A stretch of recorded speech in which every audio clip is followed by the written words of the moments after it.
All right.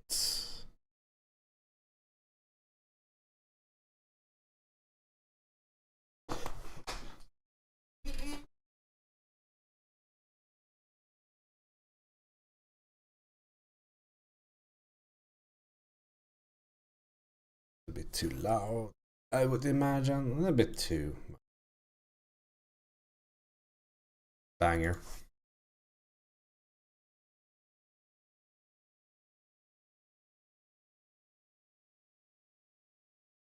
But yeah, work.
Guess we can make this a private function.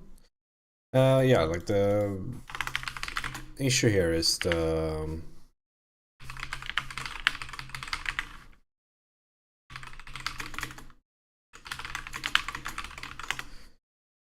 there's a limitation to the Twitcher add-on. To like when you send lots of chats at the same time, it kind of bugs things out. So you just have to queue them up a bit, and hopefully that's enough.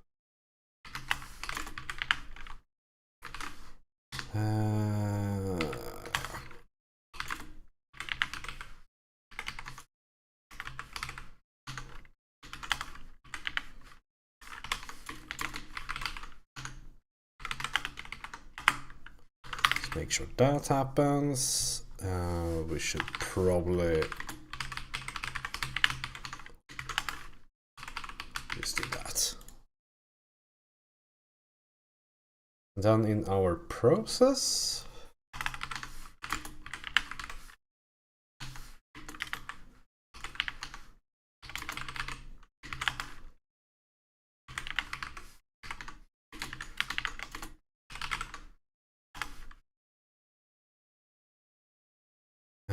let's see.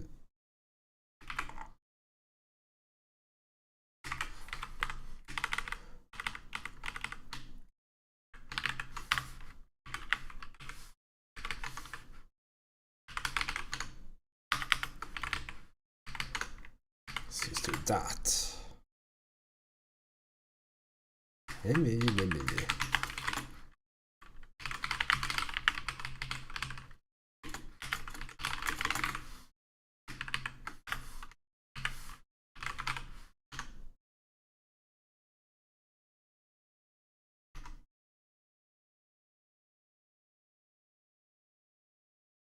Oh, yeah.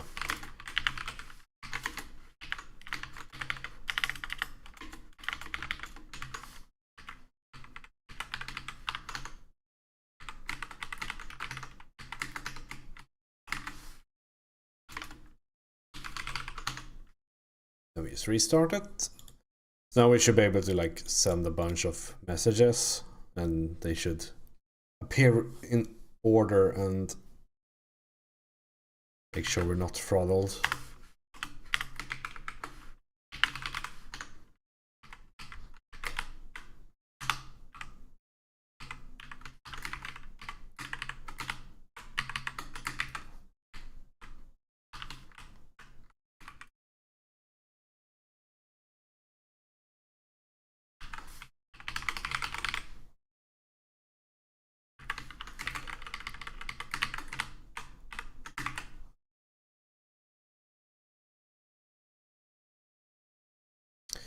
Okay, I guess we'll try this.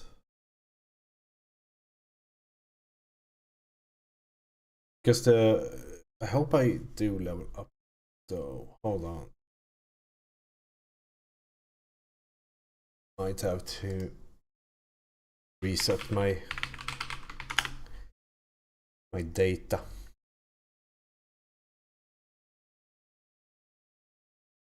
So I'm not sure I will actually level up from this. What settings? Minigames, RPG, player data.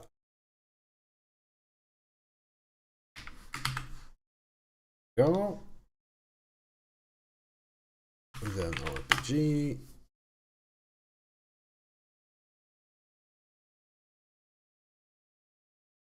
It should take 10 seconds and then it... Yeah, so now they're like spaced out in a better way. I have to like preferably this should be like a bot typing these things, so it's not my like this this chatter isn't the one doing the talking.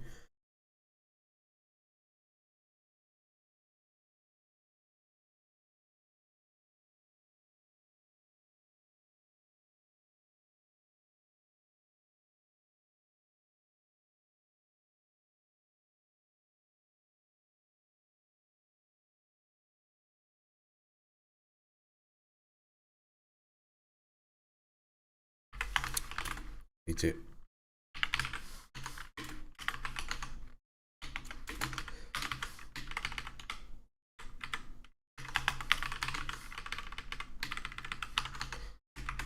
Very super important. Do you say the party off, I guess, in English?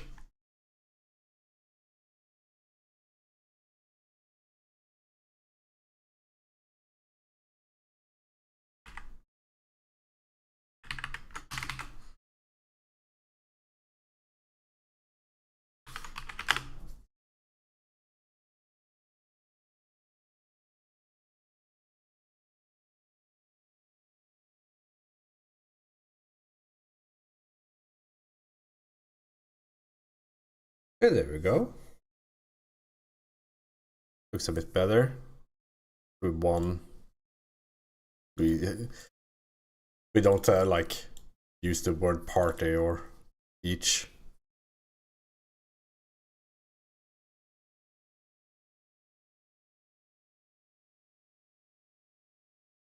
Sick.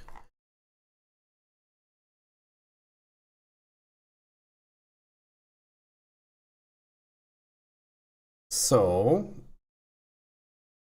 besides that small addition, what I thought about making today is see if I can integrate this with the channel rewards. Because my channel point rewards are so like whatever. I set it's like I set them up like 4 years ago. And it's like, wow, I'm so fucking funny. I redeem 69 points, nice. I should be 6-7 I guess nowadays.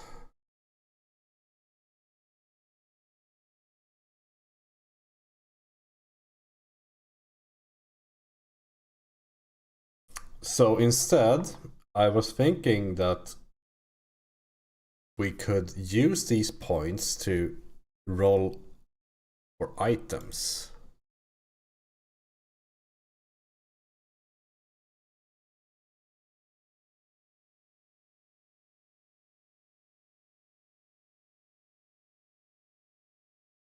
And the item system is incredibly simple.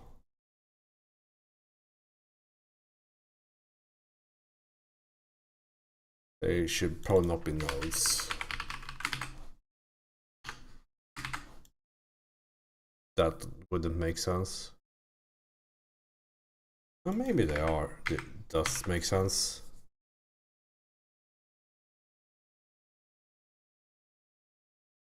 Because the units are nodes, so we actually do create them. We can look at them in here. I mean, it cleans up after itself, so you can't see them anymore, but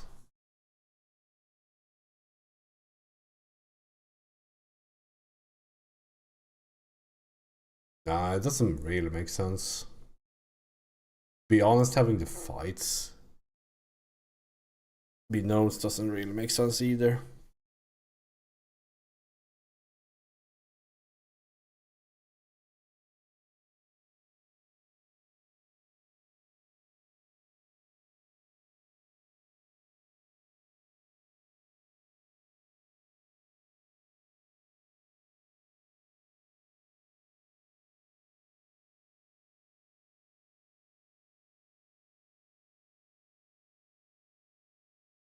Oh, they should, I'll just let's just leave the units for now. And somehow it became permanent. These should be rough counted, I'm pretty sure. Okay, let's see.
Yeah.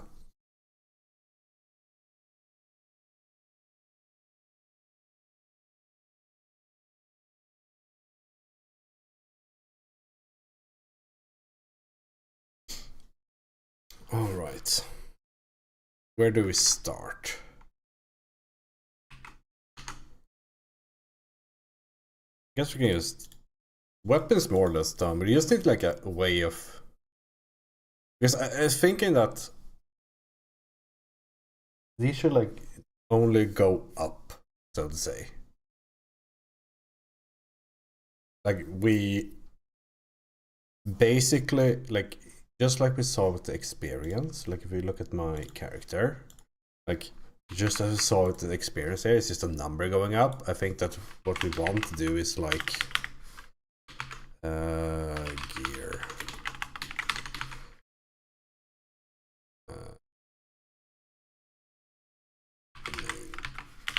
And you'd be like, for lack of better terms, it would be nice if I could just store this and create the weapon upon loading the character, so I don't have to store a bunch of random ass data about the damage and all that. You probably have to store the type. No, I mean,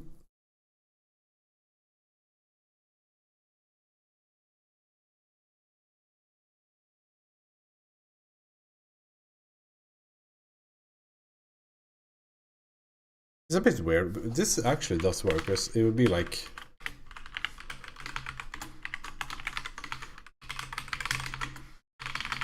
Because this also makes it easy, because I want a channel reward to be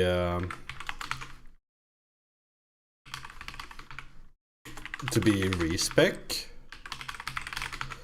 and having like just a number to convert, because like warriors use swords and thieves use daggers. So if you just convert this score between the like different types of weapons, I think it would actually kind of work. See, yeah, it shouldn't be too bad.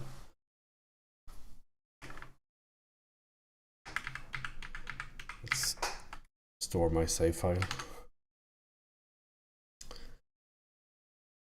So, one thing that they all have is this.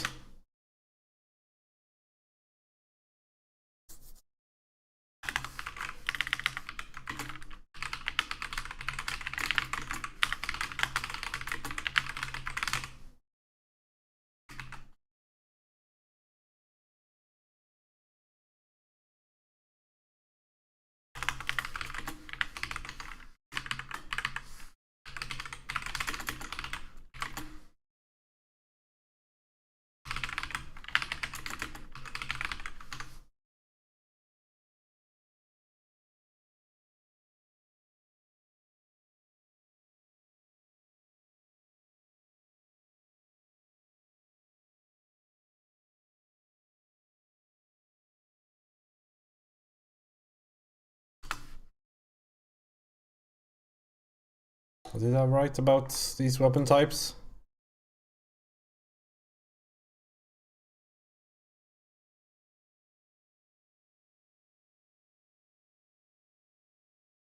I need to implement stun at some point.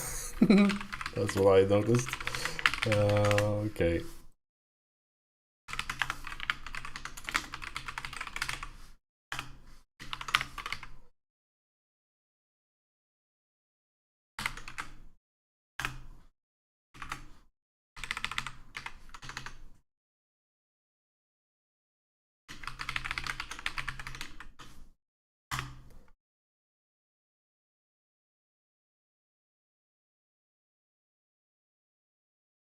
Okay, so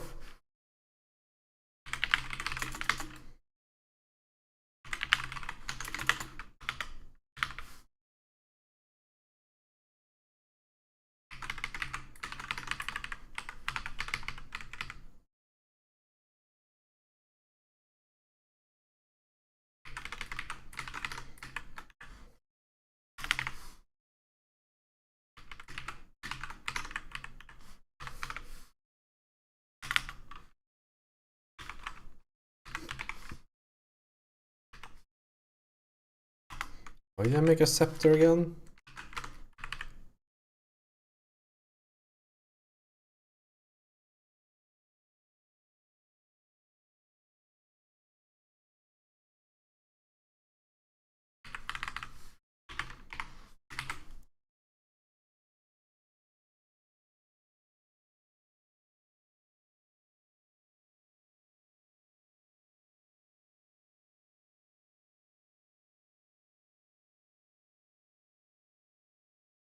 Okay, these are very placeholder values now.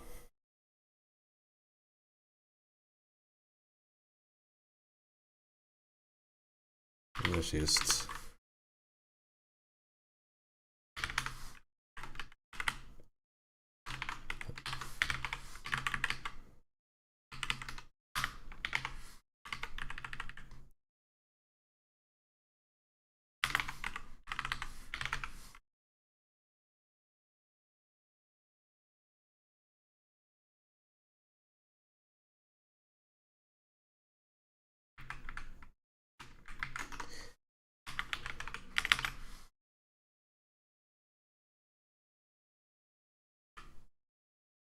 I don't know if save should even have like a...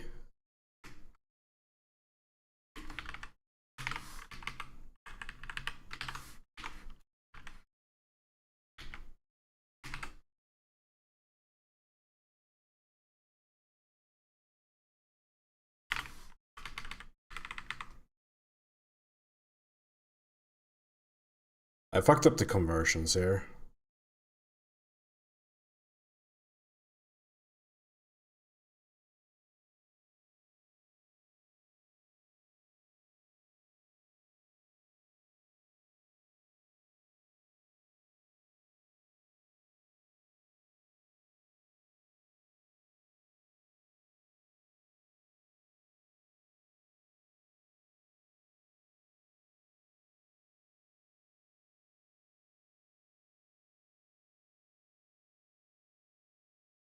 Well, we're only using source for now, so I guess this is fine.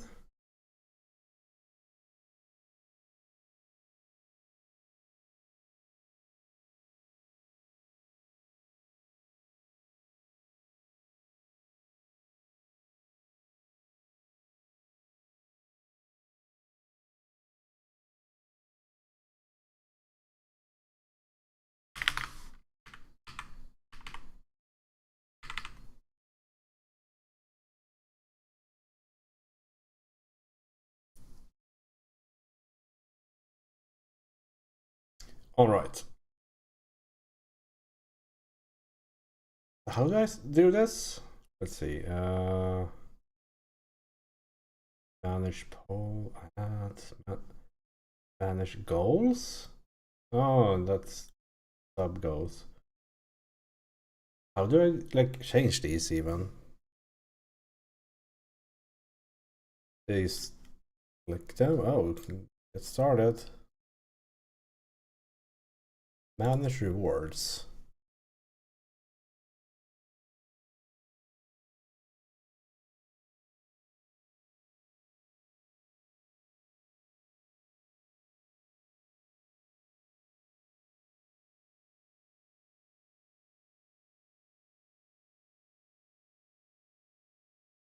I think we still need a skip song one, considering what we're listening to.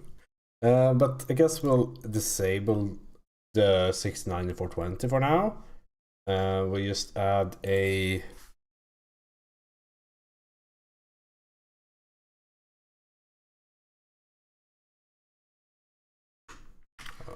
improve weapon for RPG.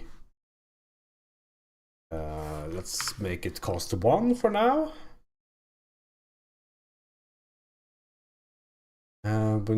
One thing we need to do is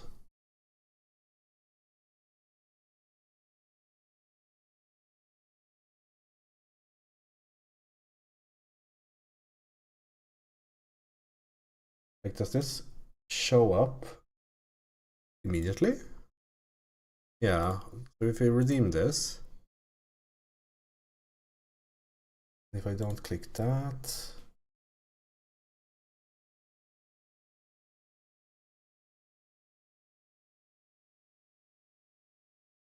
it shows up in the list, but I think there's a way of making it have, so we have to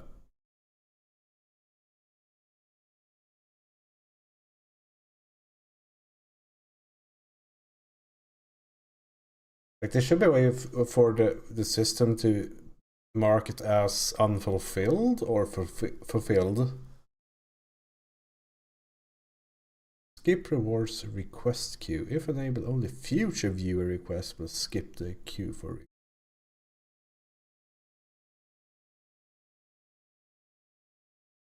So is it?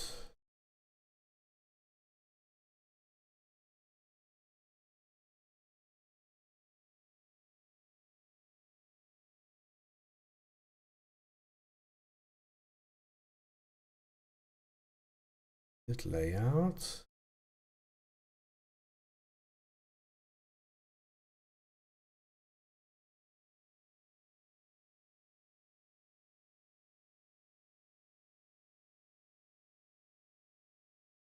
Accidentally removed the activity feed.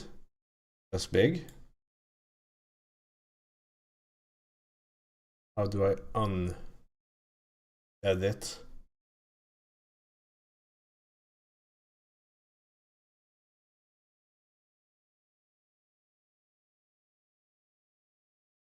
Oh, there.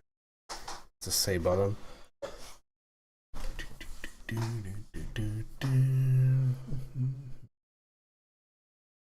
Because I'm pretty sure I set up the like the dinner date, whatever meme thing is set up to be like a you need to like do redemption. I don't know.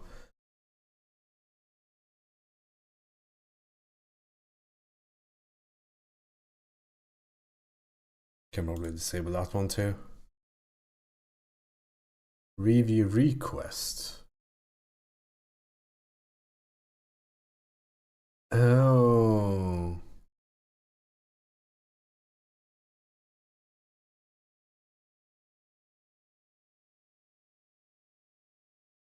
Yeah, so they do, these are just select all. I've been on all dinner dates. Okay, so they are being marked as not fulfilled already.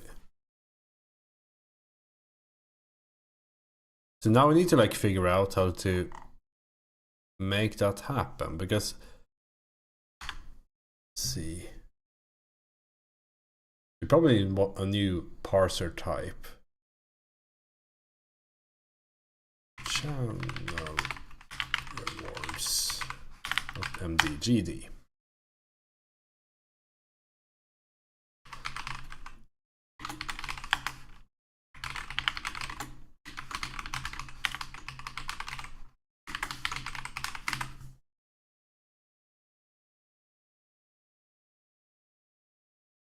Okay, so how is this signing up the stuff?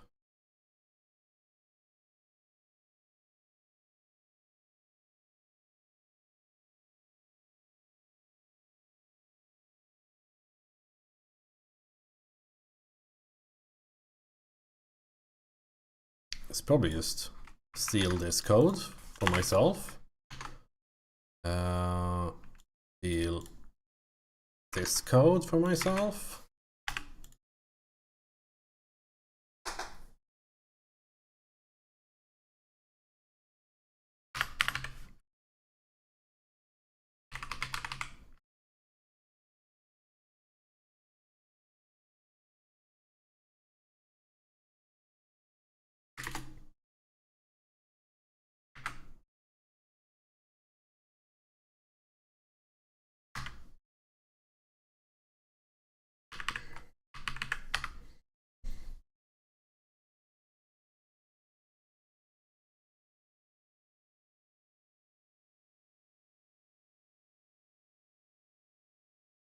I guess just sign up for all of them and hope for the see which one that is being called.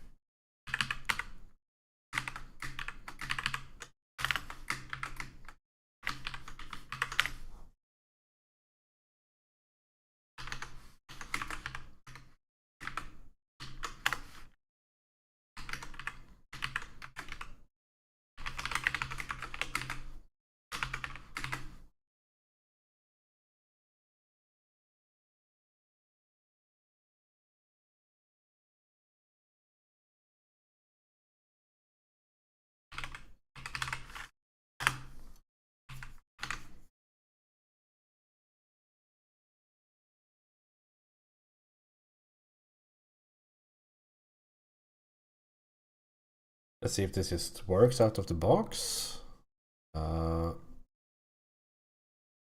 Redeem. Feels good, man. Nothing happened.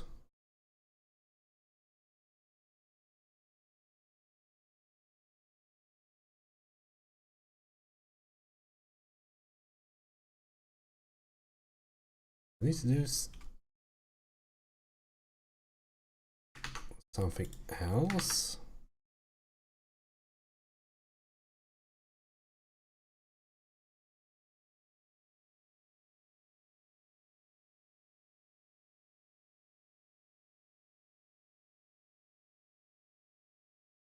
Oh,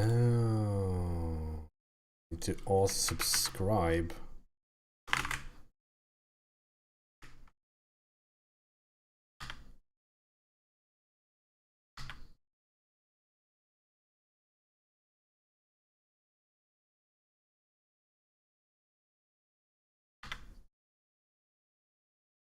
Need all of these. Thank you very much.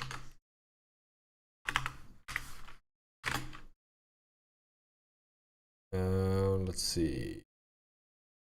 Channel reward types.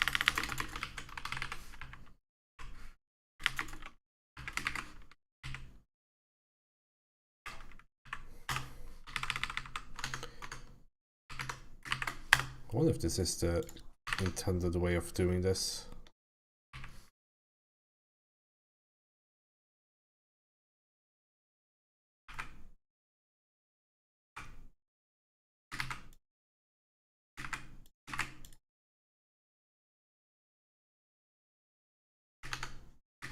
See, and then yeah, just iterate through them.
Constant.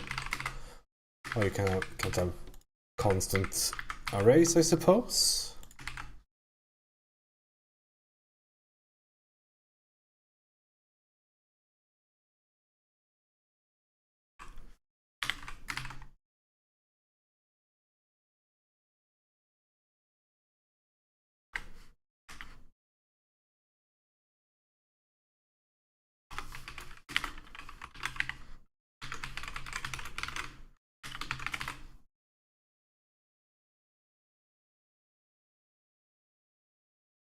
Let's see if this works.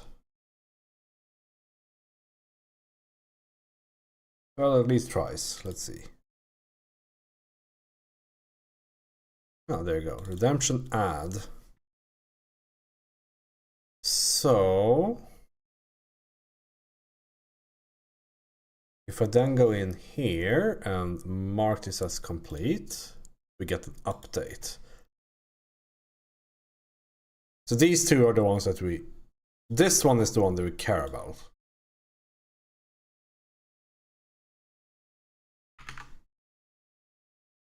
Channel points, custom reward, redemption add. Yeah, so this one. These ones aren't necessary, I think. Because they mostly, like I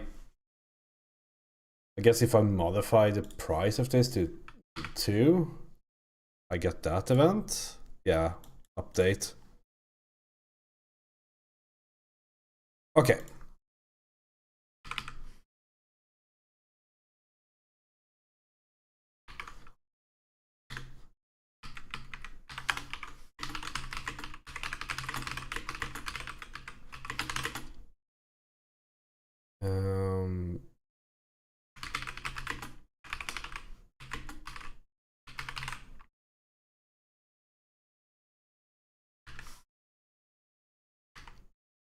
I don't know what this one is.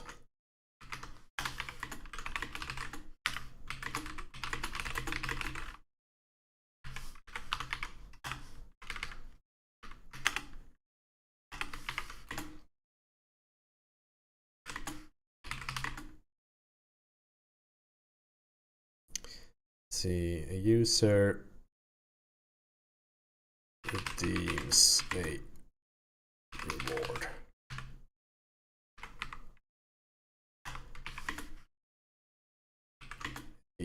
The redeemed reward goes from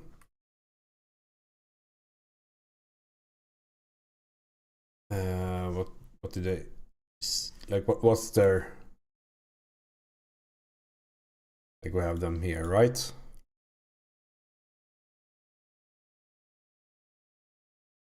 Goes from requested to completed slash rejected, I guess.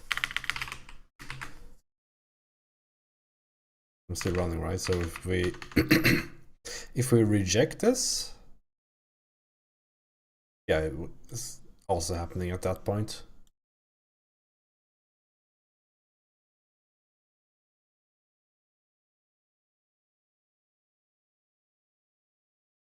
Sick.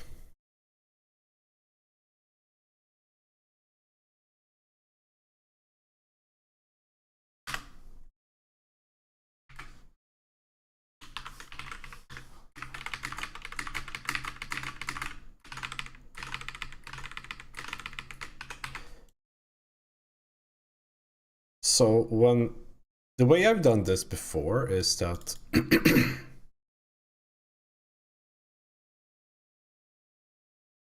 I've used signals here. So like I convert it to a thing that makes sense for me and then call a signal. I think we should keep doing that. I guess we could do that. Let's see. Hopefully it's not something very bad in this. Is it data.date or something? Yeah, the dictionary.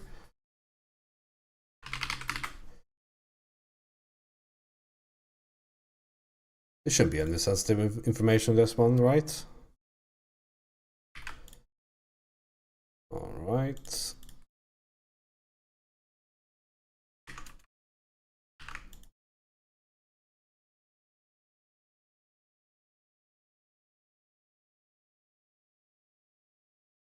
Okay, so we have the ID here, and I suppose there is some sort of like function for getting all these, because that's a difficult one as well. We have to like link them up somehow. I don't know.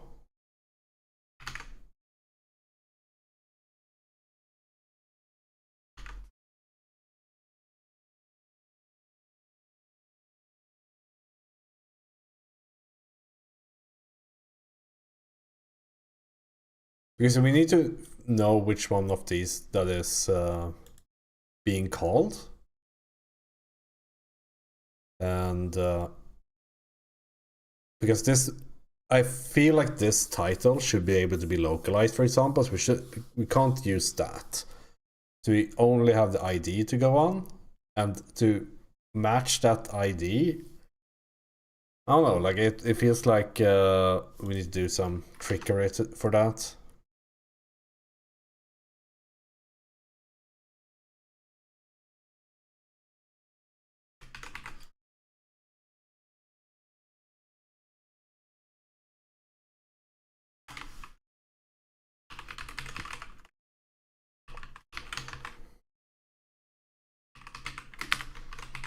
How do we do this? Because these are all just like parsing stuff.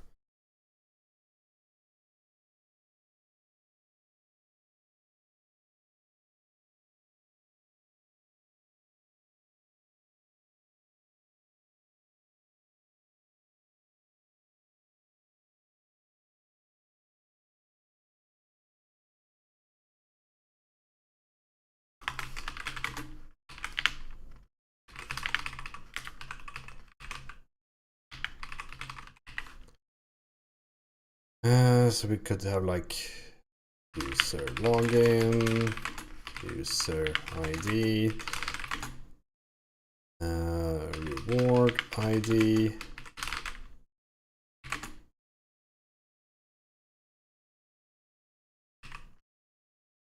redeem message is probably something we need as well.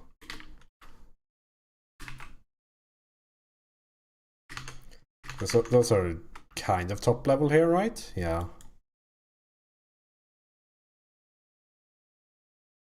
So need to get this, this, this, and this. Okay.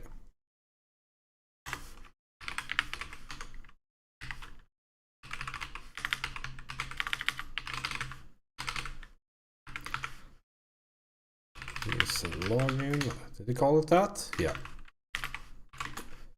And data user ID, and let's hope they never change this.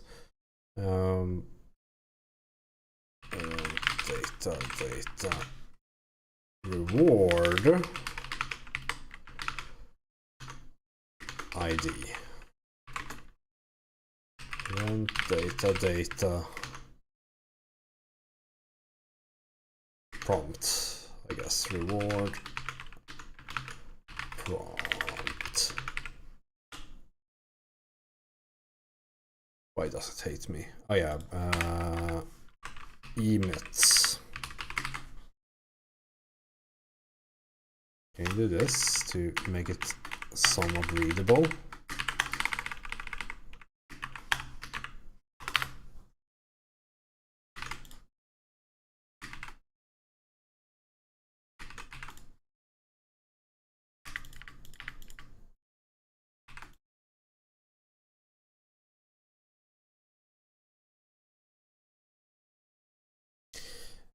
Because I think the parser shouldn't care about like figuring out what kind of thing it is. Like it should just convert it to this signal, and then in our chat RPG thing, this is the one that should know that about the actual reward ID.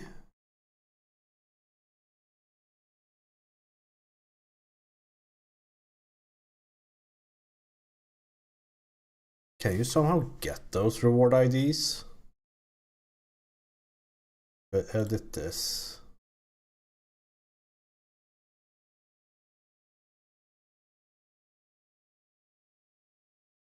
You really can't. Because I'm wondering how to like set this up properly, because like sure I can make a settings file and just like input the IDs of each thing that happens.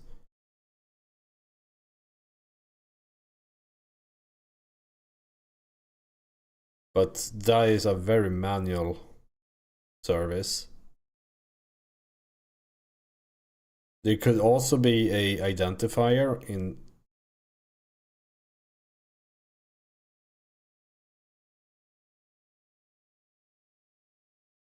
It could be some sort of like identifier in the name, but I don't like that solution because I would like if another streamer ever uses this, that they should be able to like set the icon, set the name and all that, and I don't know.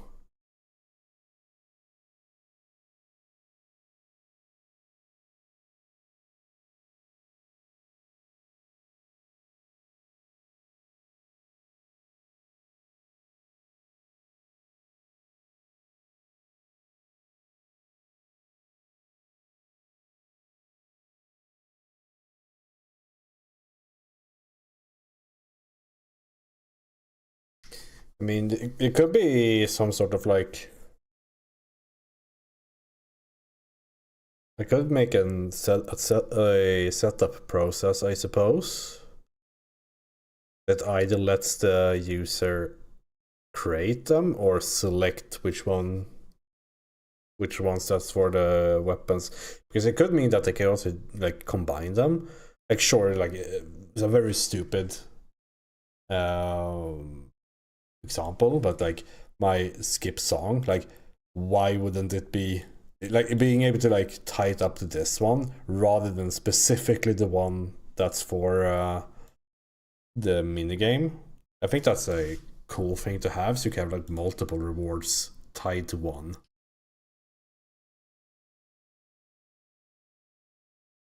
But that needs like a setup process. And that means I need to think. I hate thinking. Fuck. Let's just make a JSON file and hope for the best.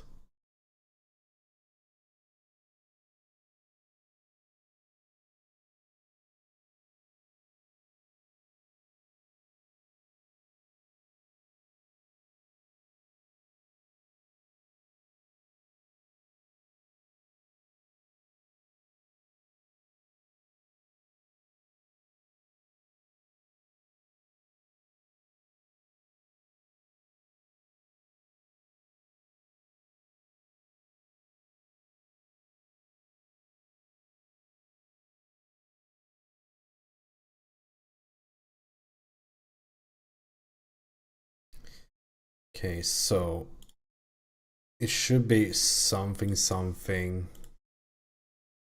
Where's my default settings?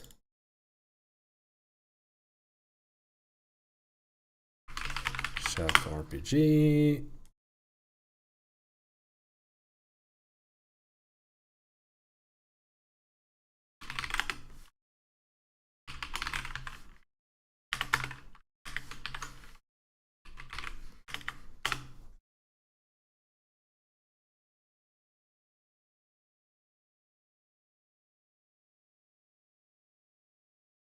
I remove the settings. No, there we go.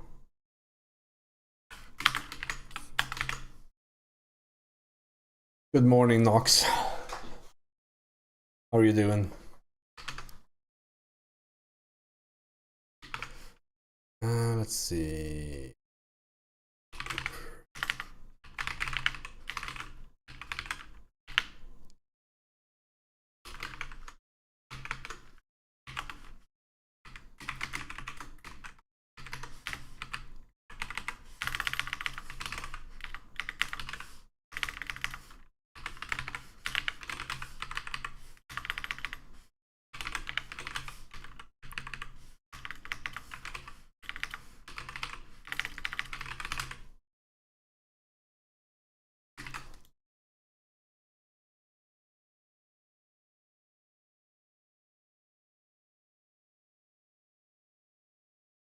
It's a bit weird to have main hand offhand if you're going to use two-handed weapons.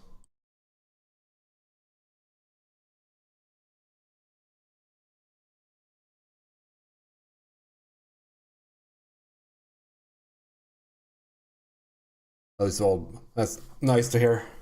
Yeah, I saw that you were enjoying the monitor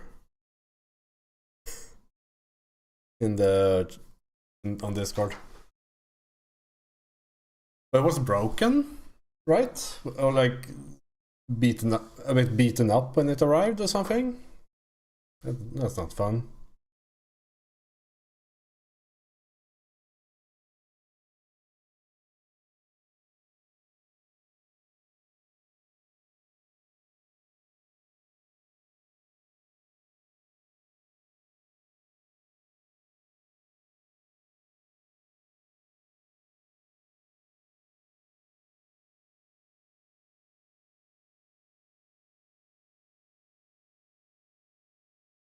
I wonder what's the like least confusing solution. Like, we have a system that supports both weapons, one and two-handed shields. Like, if there's two rewards, one that says improve weapon and one that says improve shields, and improving the shield improves the weapon if you were in a two-handed one. Like, is that confusing? Kinda, I guess.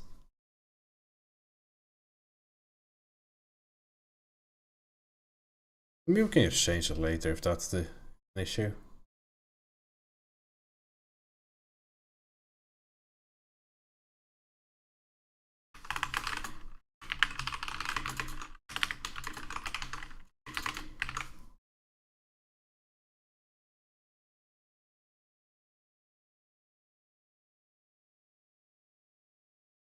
Yeah, for sure. Like, it's because I guess it's usable, but there's just a scuff on it or like a cosmetic thing, I guess.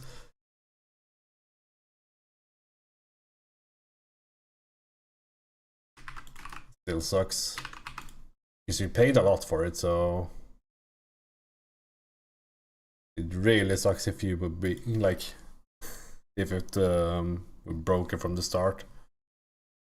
I've been so lucky when it comes to these things. Like I don't think I've like ever returned anything.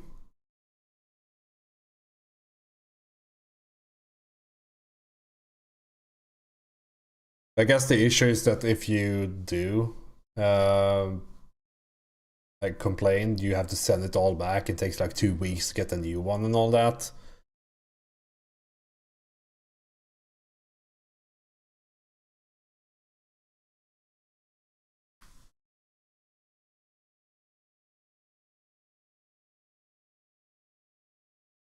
That's not fun either.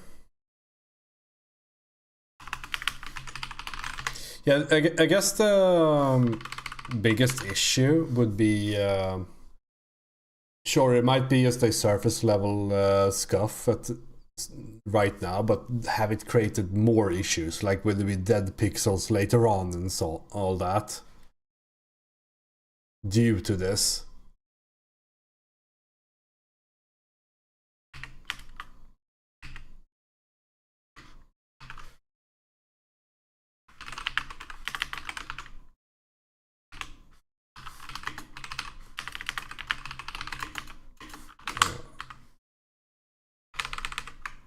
Yes, we can do that.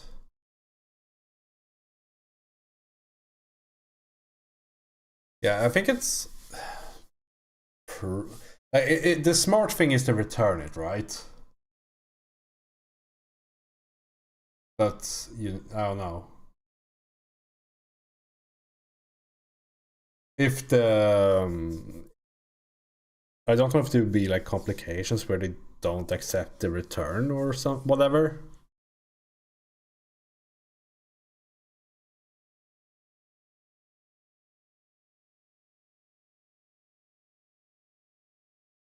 Because that would be a real annoying one. Because then you're without a screen and you don't get the money back or something. I don't know. Again, I have barely ever returned anything. Okay. Settings.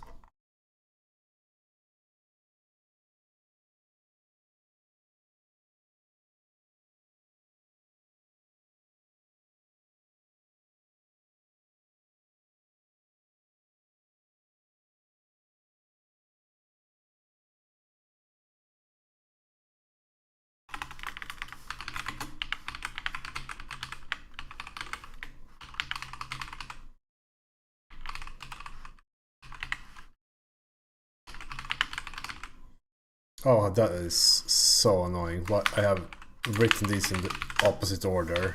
Hold on. This cannot continue.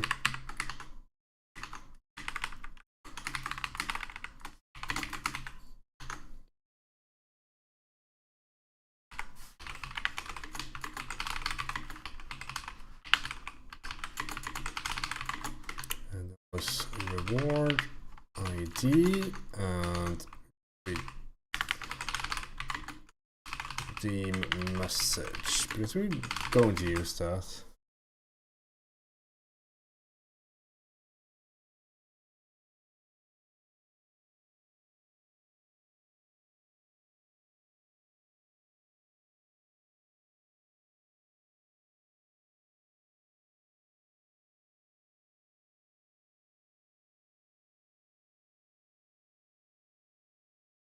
Damn, you're a tryhard.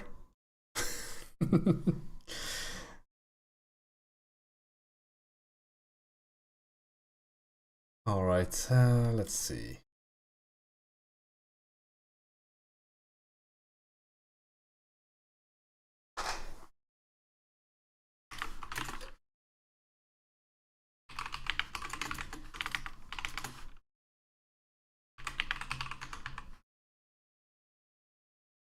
What did I name it?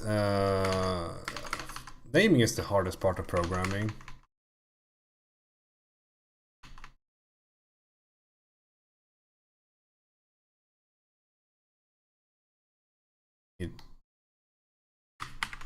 these three.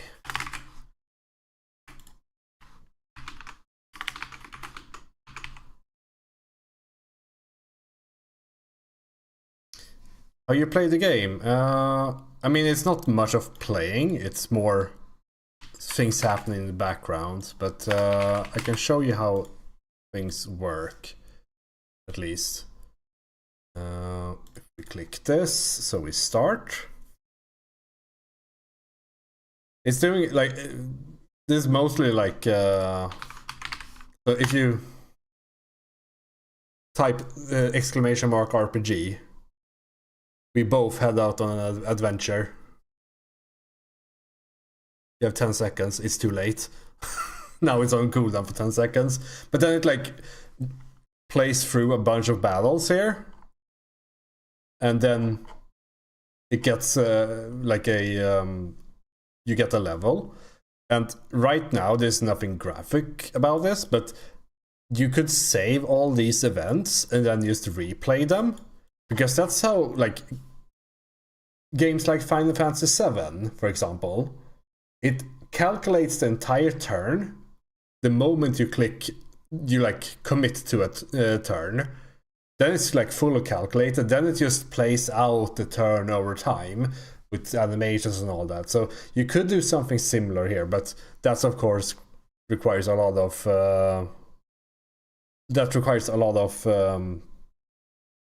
graphics work and all that.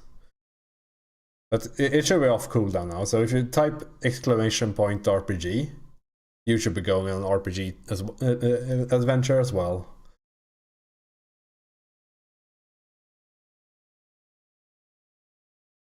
This is testing in production. Damn, you got 25 bells. Then you will get a save state here. So when you go out next time, you add to these experience points. And what I'm trying to do right now is an item system. So like if you use these channel point rewards, like this one, it like improves your gear.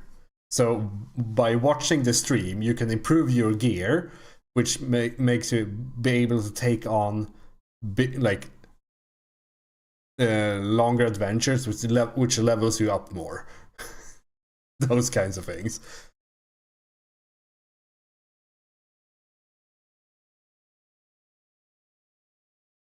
Yeah, I think it's somewhat neat.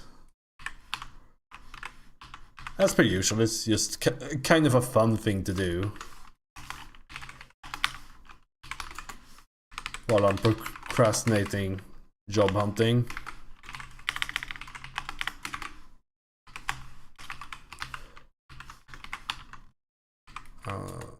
Like that.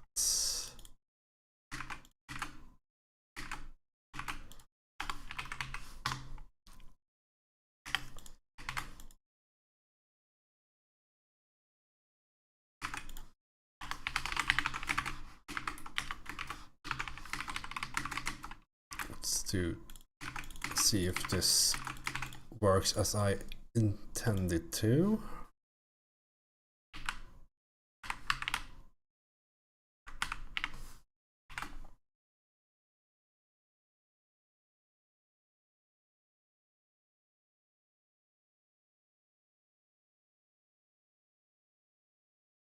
Did we create the settings?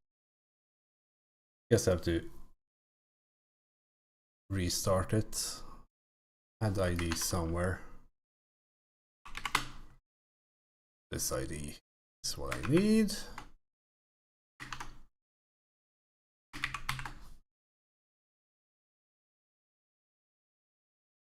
Pause, restart.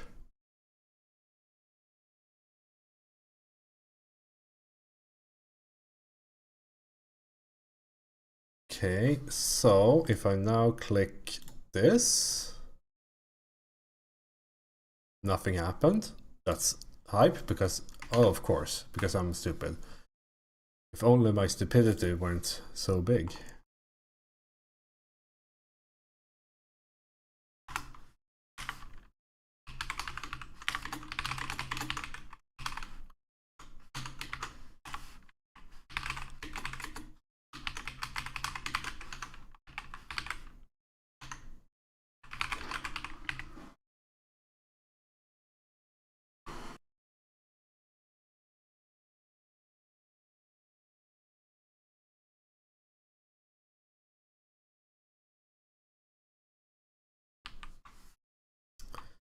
Okay, let's connect on that.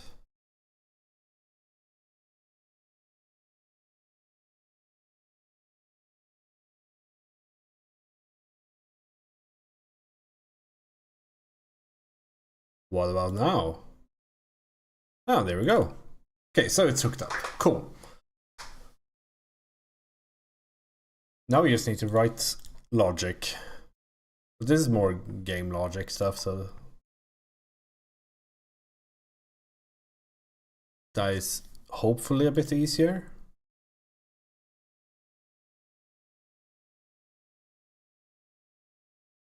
Perhaps, mayhaps.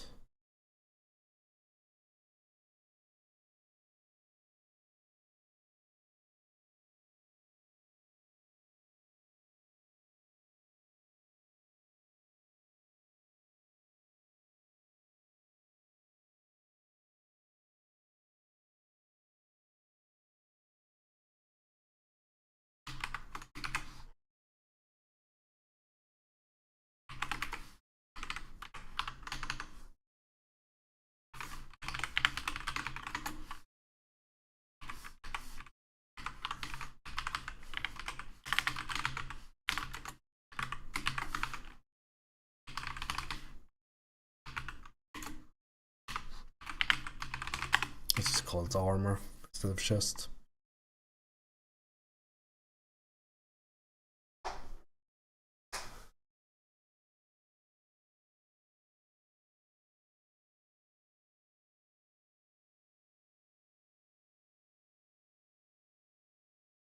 Oh, that's a bit too simple, actually.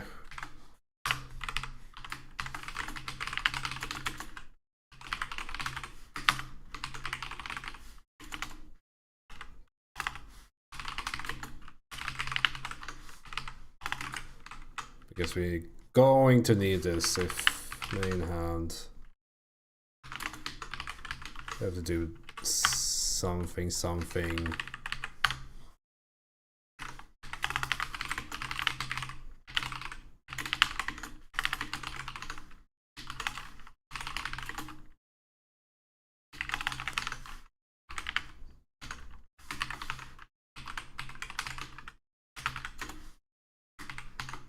Like that, so it doesn't do bits like a normal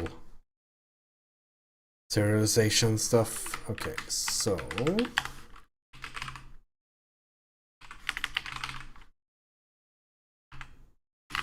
main hand is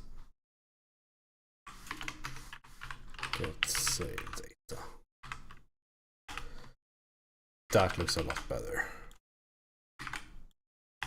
So I'm going to copy it twice and not make a mistake when modifying this.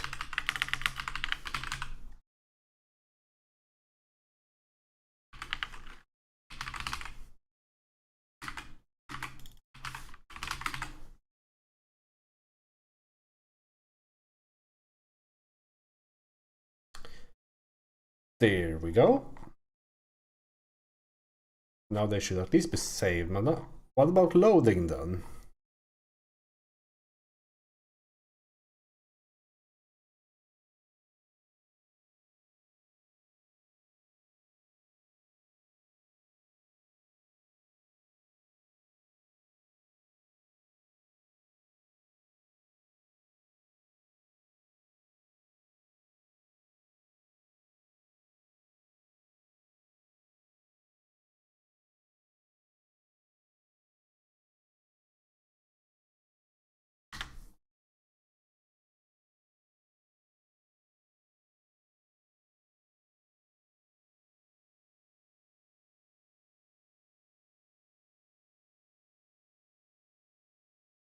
I mean, this is like in terms of programming, it's like programming is so wide. It's a field. It's hard to like say. Like I'm doing one thing here, but it's nowhere near what other people are doing with other stuff, of course. Can we use this own score? No, can't. Just need another thing.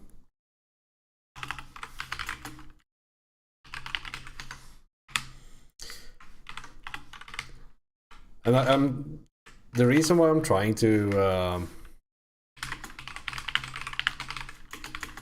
like I'm trying to walk through my process when like I'm trying to make sure I am talking all the time. Just to make sure that people perhaps can follow along with my train of thought, because just watching programming without the context is pretty annoying, like pretty boring, I would say.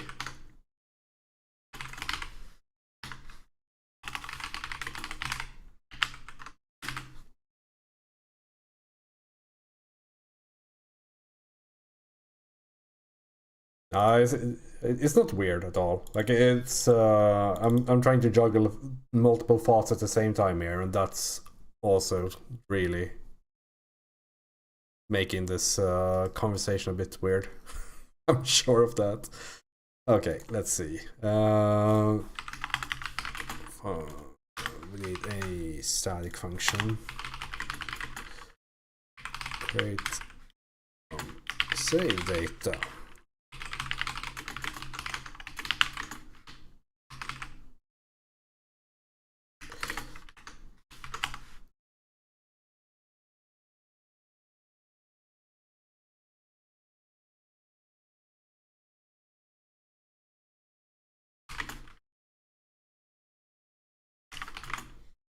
This is basically if say data has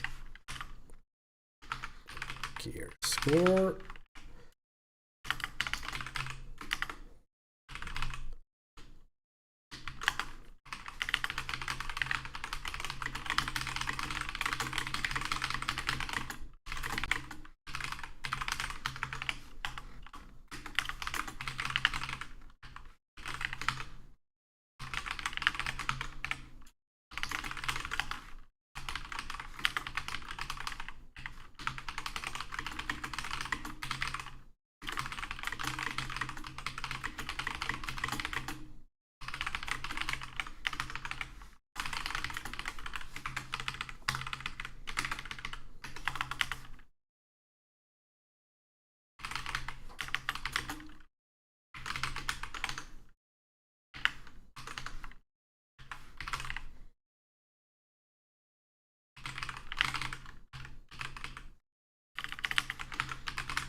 Why does it hate this?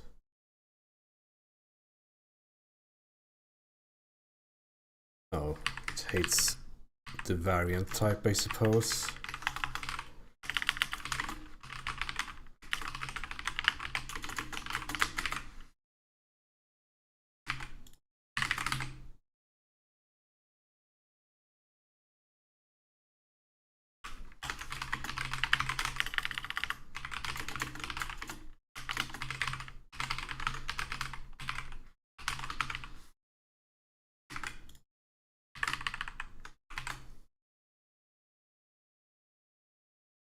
I wonder how long I have been streaming. I think there is a counter somewhere.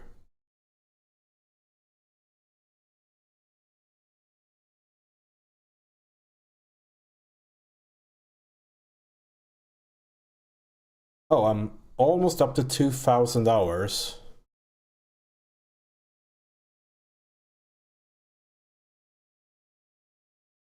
But it's spread out over like 8 years. So it's not that... Like I've been streaming a lot the last year, but very little the few years before. Like I had the previous stint of streaming. That's... I mean, a part of it is also that I streamed all the WoW raids for a long while. But it's also like way back I streamed playlists like Persona 3 and 4. And that was in like 2018, so that's like 8 years ago, yeah. That was like something resembling a regular schedule. Also watched a lot of streams, so I'm just replicating what others are doing. That's kind of how you learn, right?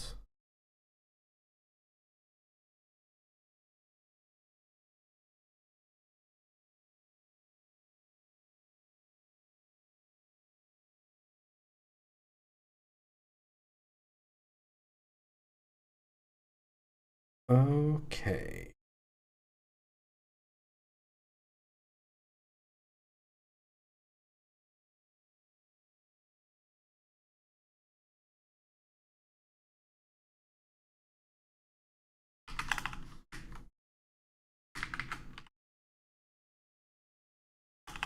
Let's make this first character has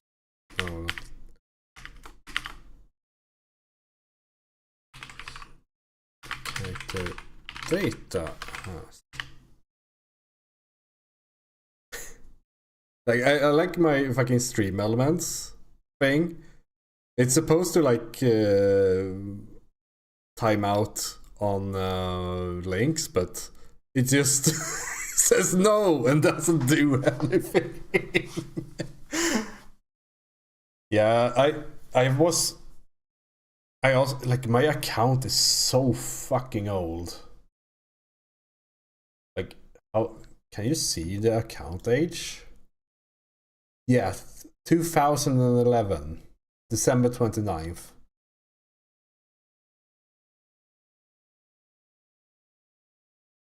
Oh, damn, you were earlier than that. Jesus. You were like 8 months ahead of me. No, it was Justin, I'm pretty sure.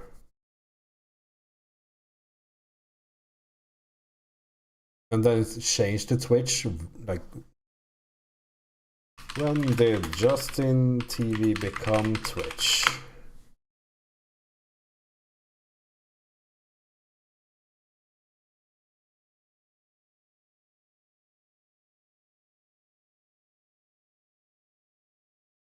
Let's see.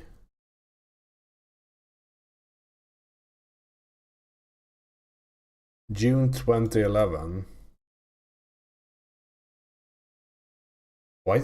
I mean, I was there. Maybe that it was during the time because there was a bunch of streaming services back then, like owned 3D and all that. So maybe I watched some streamers there. Hitbox was later, I think.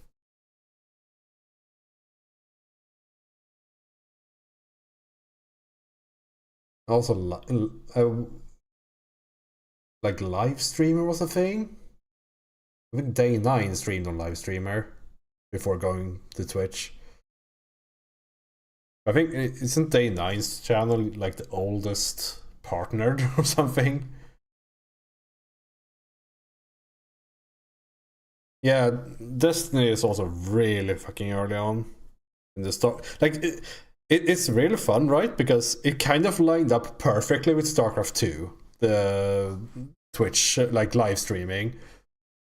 There was so much new stuff going on with like StarCraft 2 and Twitch at that point, or live streaming in general.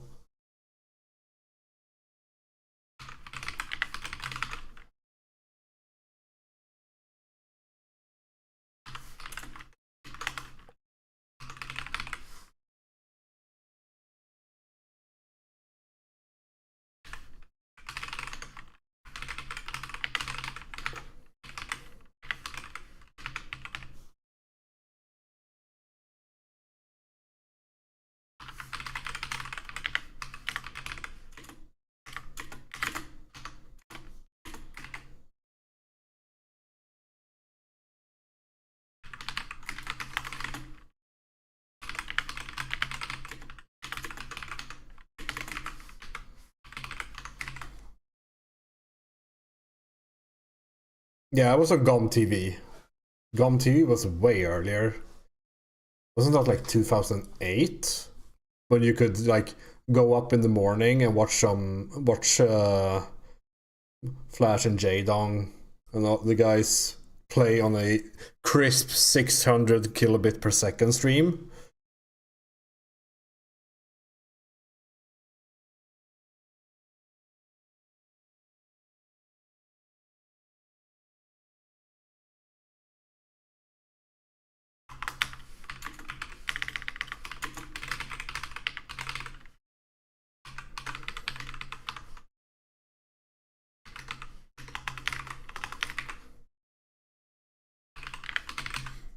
The fucking stream quality back then was so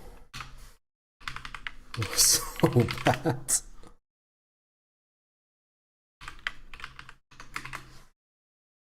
Yeah, I'm a big J-Dong fan. It is actually insane. Like, I don't know if you follow Brood War anymore. Let's see. But he's still playing. Brood War is so much fun to watch right now. Let's see. Soup Esports.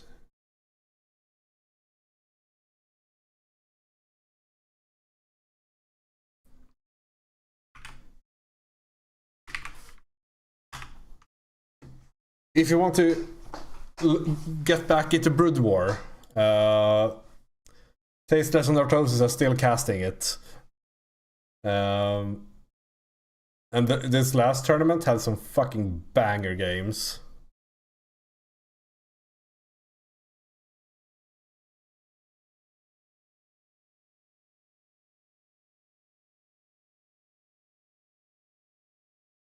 See, there was something.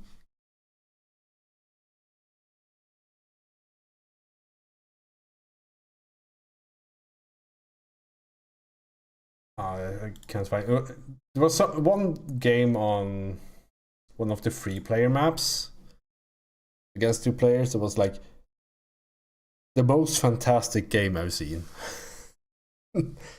Yeah, it's like I was out of like watching StarCraft for a while, but then Tilmar got me back into watching, and it's so much fun. Like they're so good now. It's insane. And a lot of the old guys are still playing. And I mean, it's only in South Korea nowadays. StarCraft outside of South Korea is pretty dead, I think.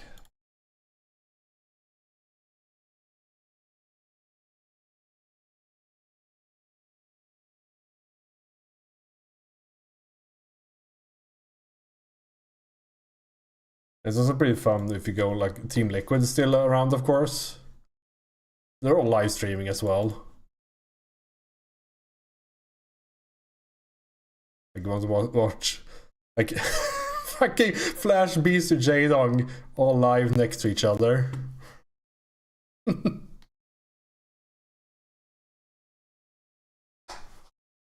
Fucking legends.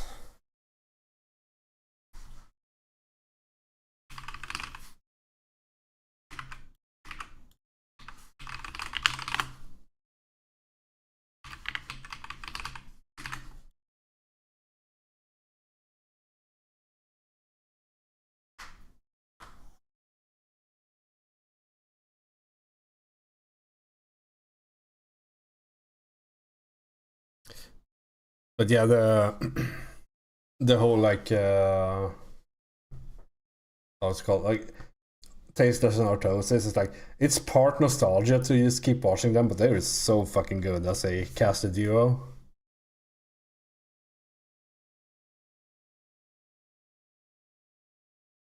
No, I mean, if he was a Protoss player, he was just 10% more Protoss. Zerg plays are always the best ones, remember that. Maybe except like it was this StarCraft 2, or because Zerg was pretty fucking strong at the end of Wings of Liberty.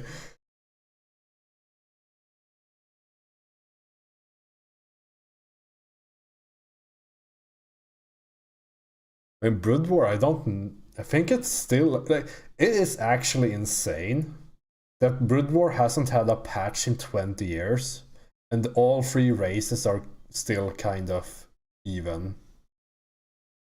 I mean, they do modify the win rates due to how the maps are looking.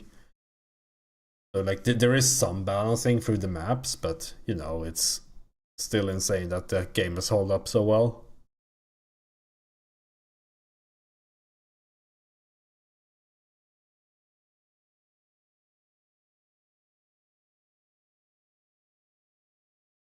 Yeah, it's just a. I remember it being such a like the Zerg gameplay in StarCraft 2 was kind of always on a knife's edge. Since you have to like balance drones versus units at all times, and StarCraft 2 is so fucking explosive that if you miss one round of like you can just be like, oh, time to drone, and then at that point the Terra moves out, and you're like, guess I die. There has been games. I remember games when I played. I mean, I was only like diamond at best, and were games where I had 70 drones, and the opponent just walked up to me, and yeah, dead. Yeah, it's like units move so nicely in StarCraft 2 that yeah, if you lose a fight, you are just dead. You can't play yourself out of that. It was very like brittle, maybe.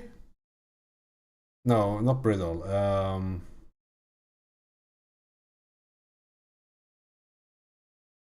Volatile is probably the word I'm looking for.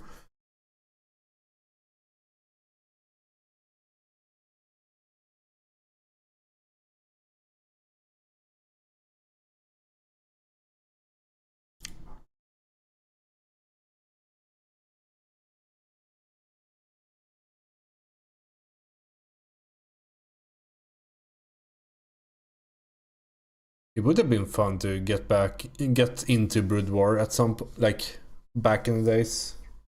Right now it's just such a struggle, right? Because if I start playing Brood War online, I would literally lose my 100 first games or something easily, because people are so that play are so good nowadays.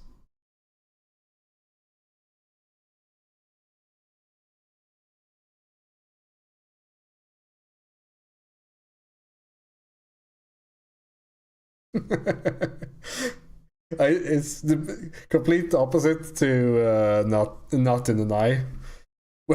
It's so fun. Like I was thinking about it. I said yesterday, of course. Like we have known each other for a bit now, and like we had never agreed on anything when it comes to like opinions of games or like how strong something is, or it's so much fun.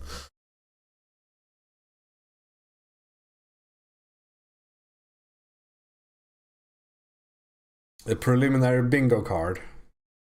Uh,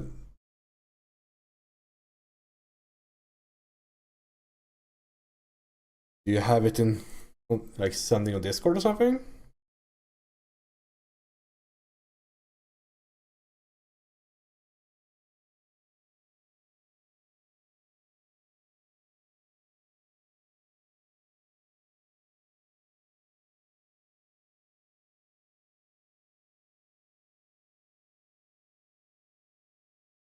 Here we go.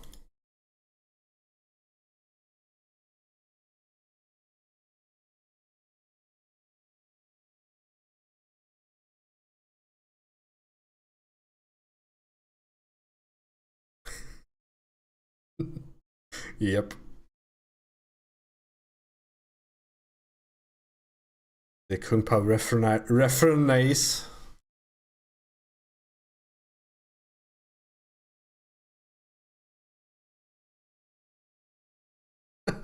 Yeah, the nodes.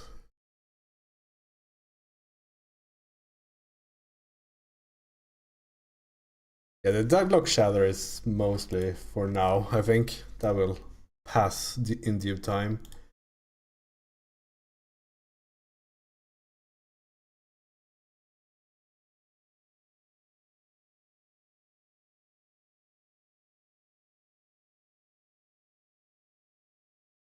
Is it really a bingo board if it happens every time?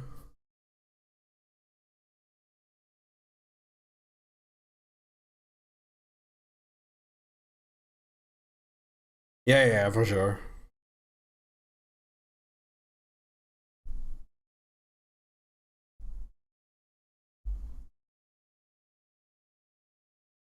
Okay, so will this actually... No, it doesn't work. Fuck. Let's ignore that. This one's a bit more difficult with offhand because if I am... How can I know? We can have shields in the offhand. We can have weapons in the offhand. I guess if offhand data has weapon type, we know it's a weapon. Else off character offhand shield RPG shield create from save data.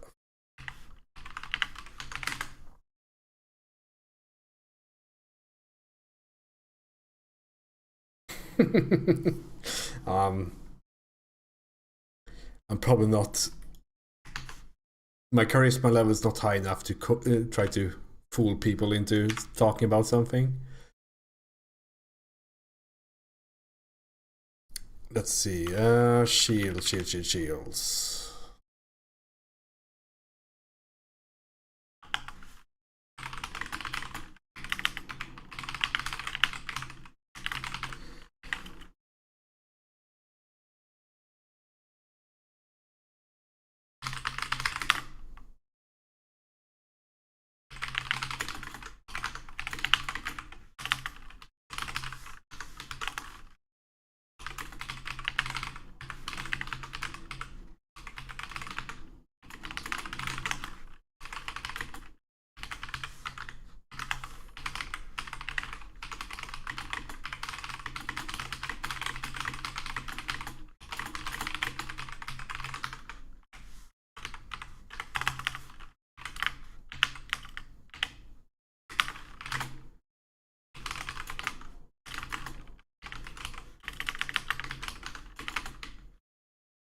Let's do this. Shield gear score is save data gear score. Return shield.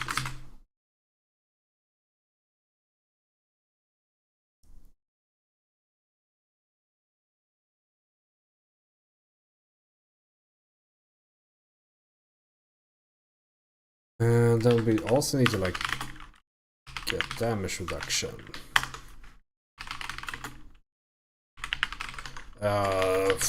That's a number.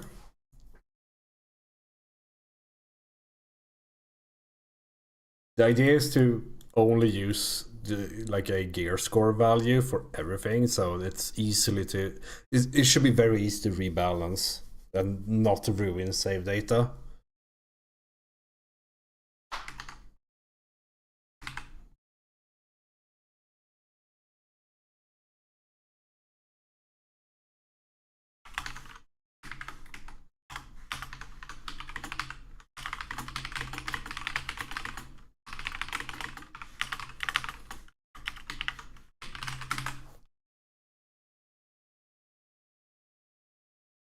I mean, why don't we just do this? Shut RPG armor. Basically this. But we... Oh, and he's an armor class too.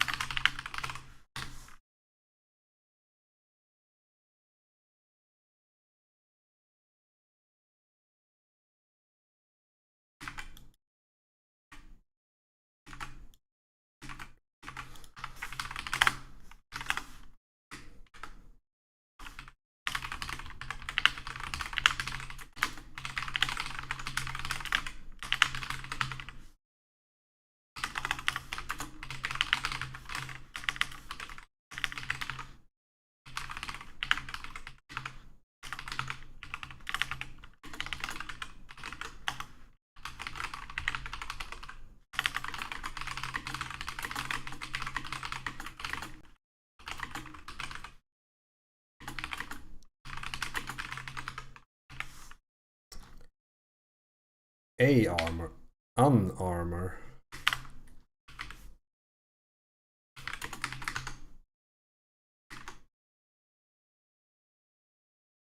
I guess it just placed it from the binary place. Oh well.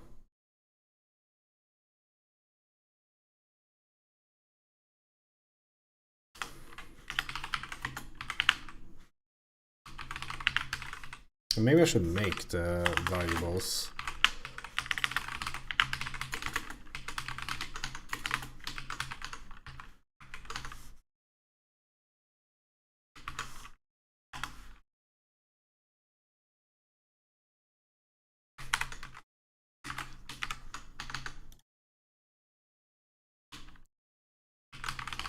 Class light, medium, and heavy.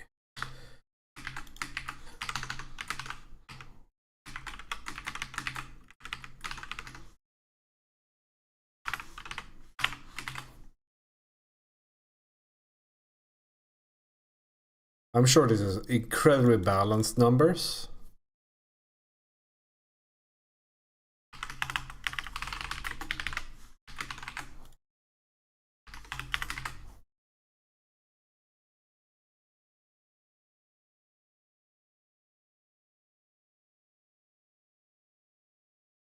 I guess we should do an init function for this too.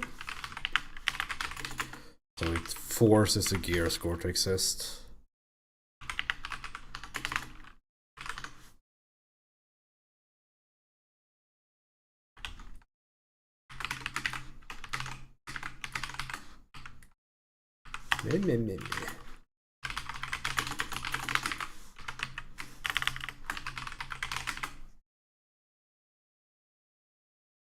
Could just make both of them. Armor class.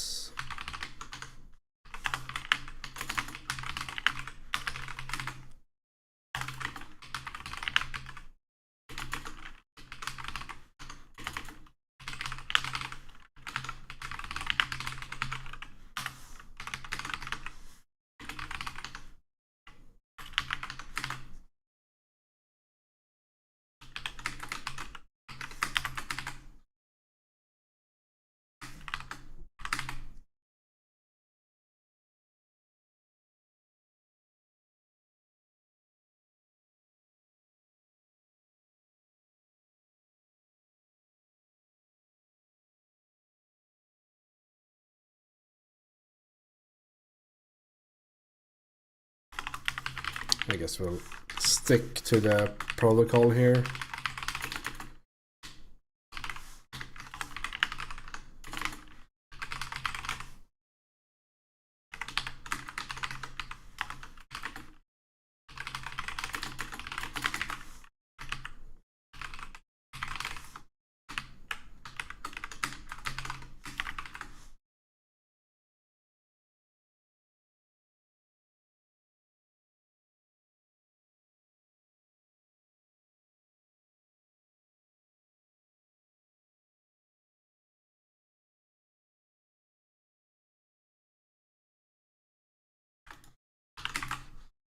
We should not have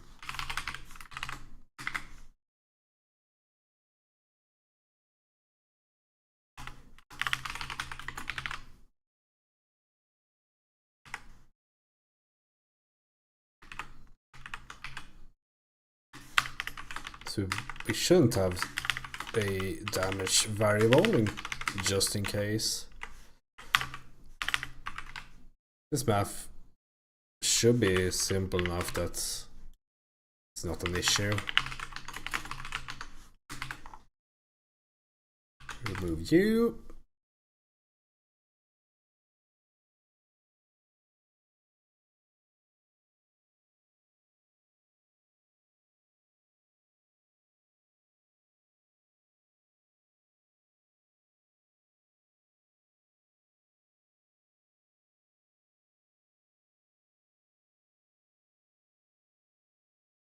It's just math. It's fine.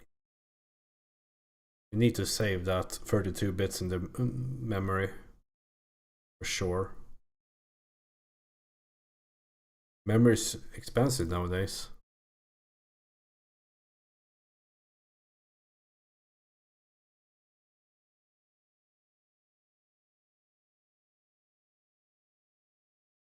We need something similar to this. Armor department 2.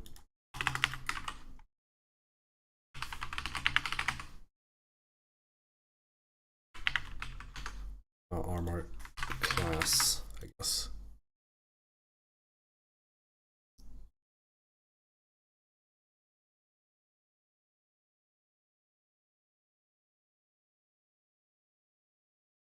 Right, so that should be the like item system kind of set up. Now we just need to like create these somehow.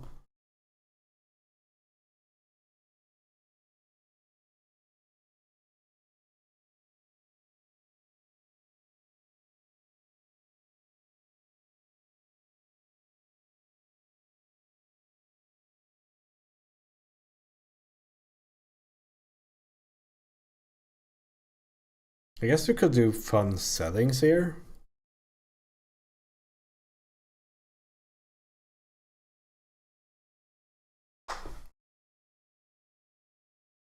Oh no. Let's see.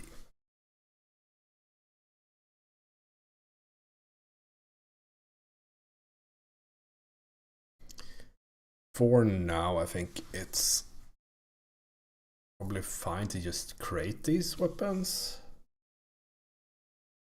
Or give. How do we do this?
Kind of feel like this should be in some sort of like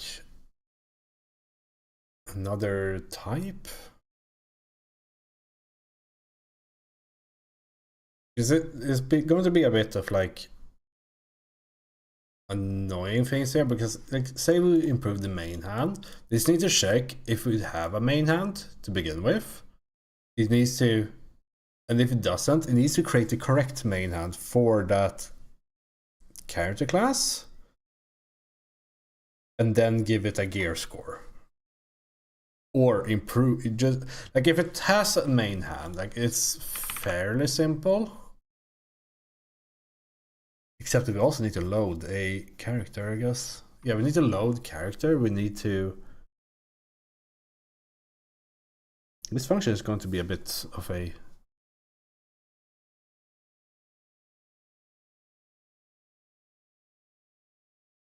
Going to be a bit much, perhaps.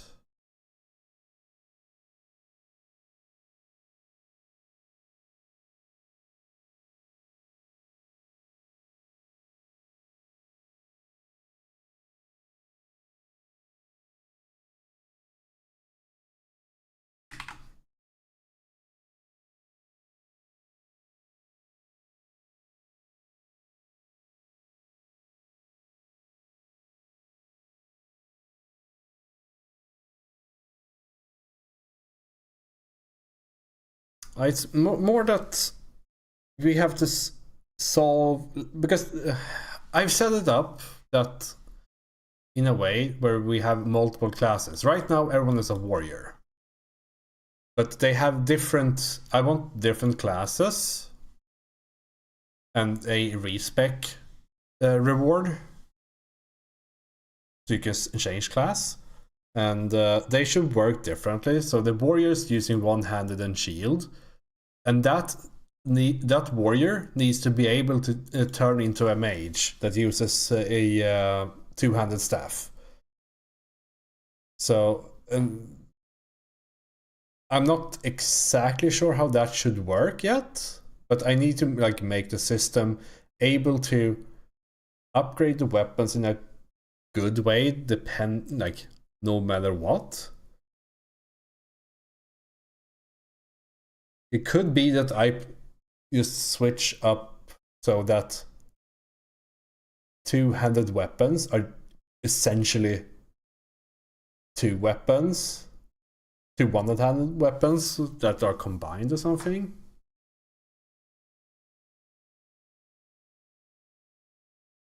So it's taking care of all those cases, because we don't have a UI. The UI we have is like, this is the UI, right? Click here, improve, and this should improve your weapon. What does that even mean? We can't have a good UI, so we have to like make it sensible in the code. This is very common when making RPGs. In general, like the way stats work and everything is super complicated, because you have to take in so many things into account when designing it. And I'm kind of doing it a bit on the fly here, so and then you run into the things like that you didn't think of in the first place, because I have just like the character that we create, I have only created it from the like, if you write like, I've only created it from triggering an RPG adventure from the chat. Now I need to find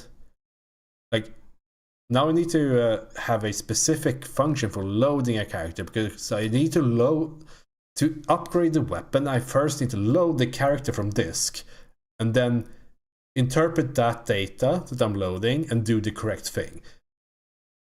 So it's a lot of things. So let's start from the beginning. Load character from disk. Let's just send both, I guess. Both of these nuts.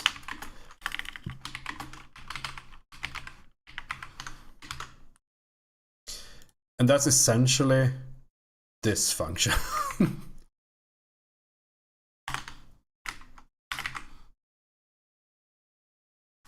Except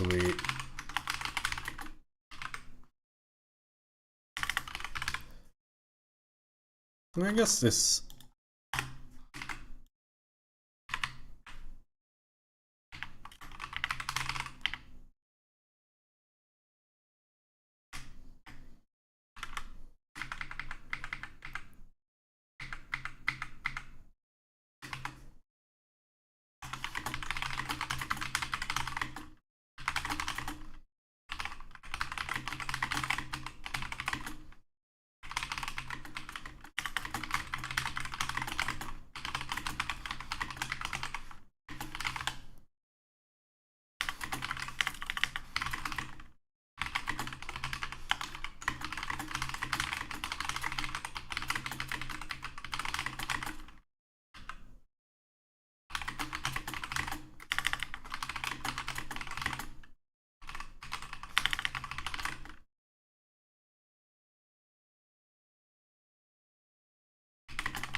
No, we don't need this,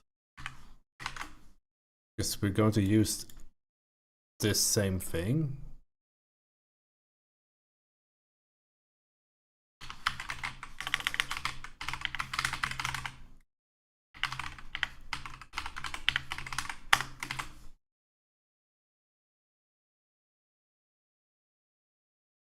I should probably invert this comment.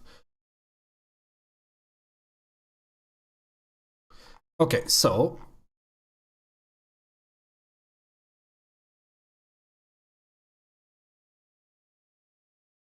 let's just start writing, and when it becomes ugly, we make it less ugly.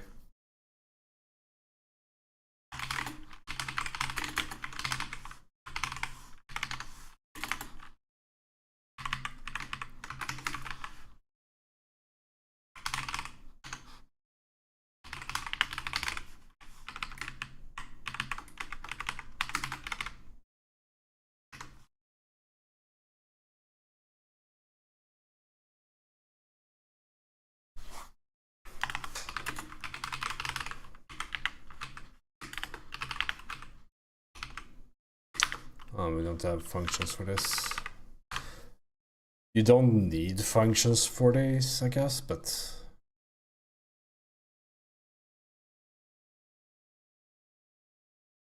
I don't like working directly with data variables. Get main hand.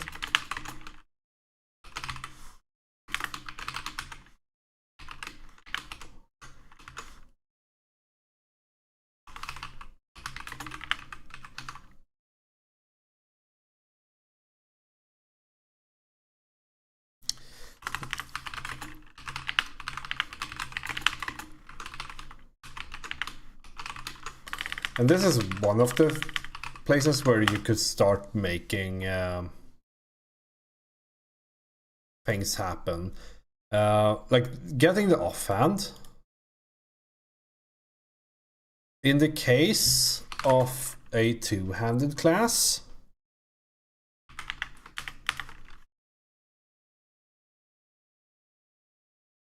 should return the main hand weapon, I suppose.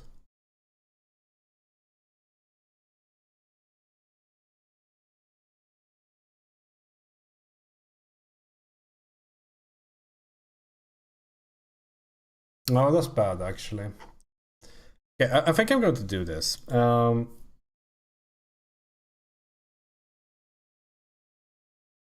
need to keep... Okay, the issue at hand, it's time for paint, is that we have a two-handed class. That's a penis. Like you have a two-handed class, which then respecs into a one-handed class.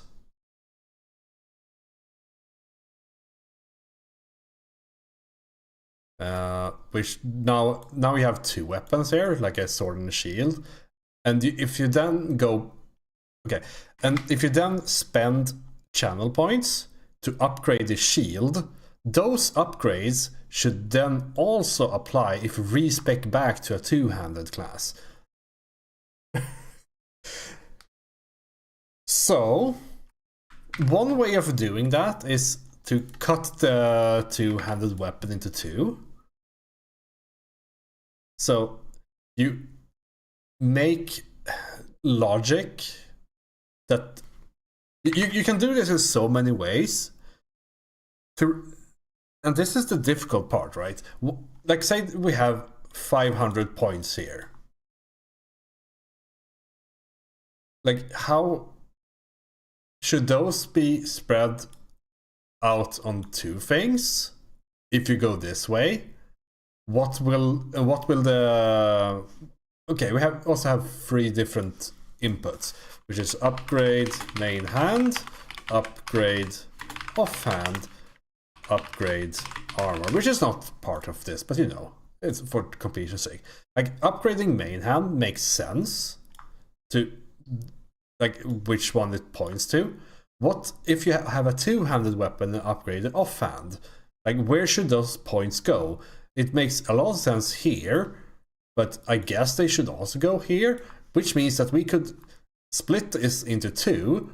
So in the case of an offhand weapon, or like a two-handed weapon, the system actually keeps like two sides of it, and it's basically just like it's the same, two different weapons, but they are the same kind of. I don't know. We just as a placeholder. That could be a way of doing it. I think that would solve the respecking part the easiest.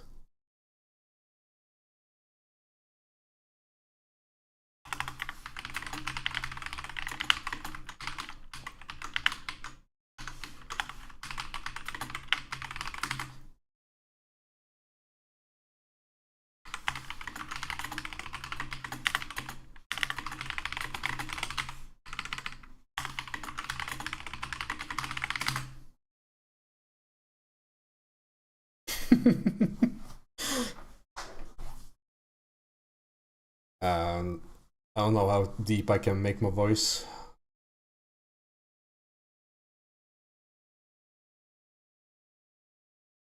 I'm not good with. What do I even call it? When you try to make impressions, impersonating. I'm not good with that, so I'm not even going to try.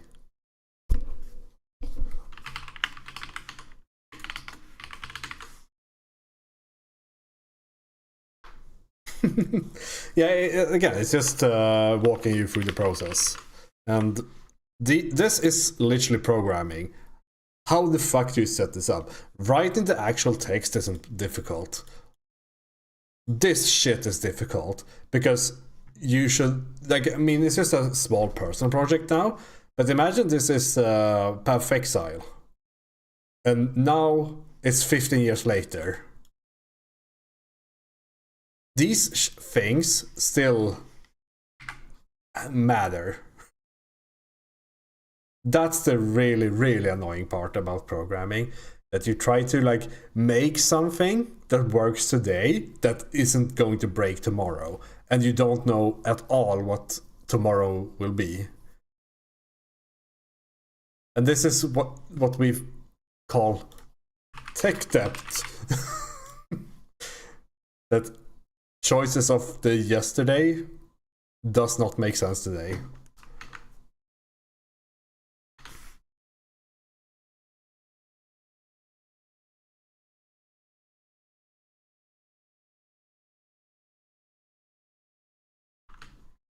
Okay, so in the case of a main hand, it's fairly simple.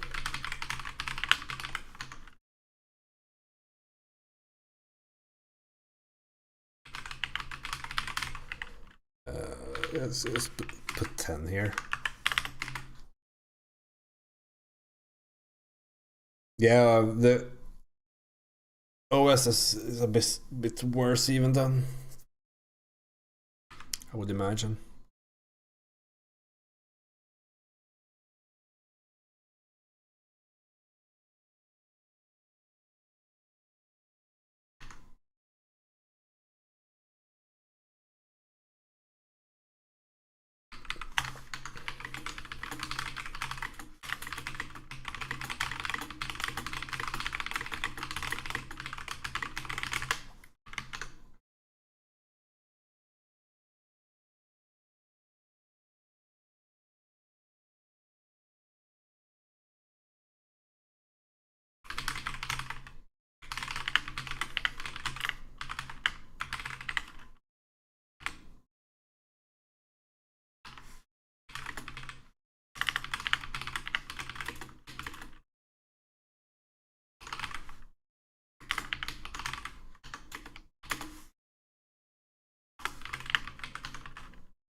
Okay, so now we need to make this function.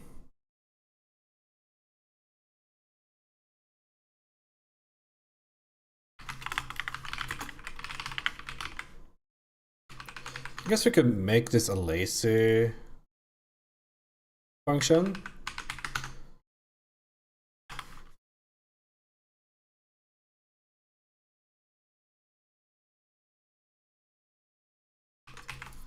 Or we just initialize it upon actually creating this.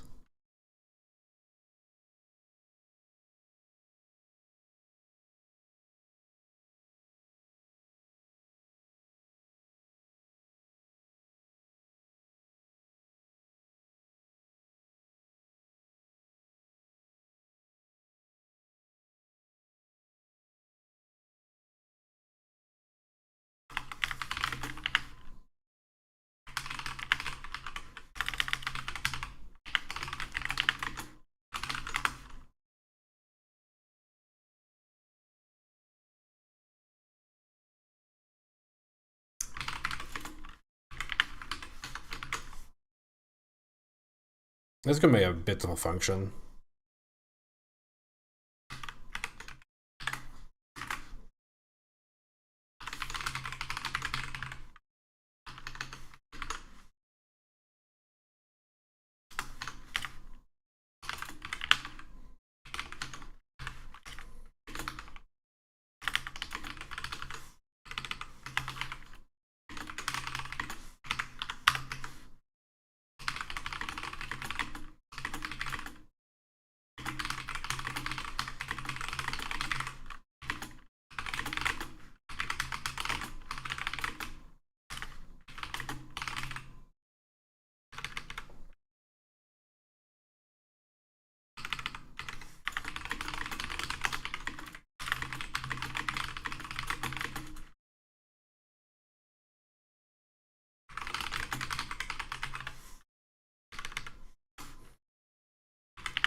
Guess these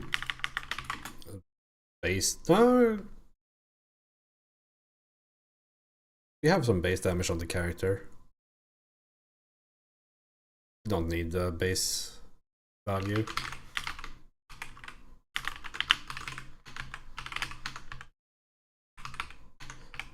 Sword.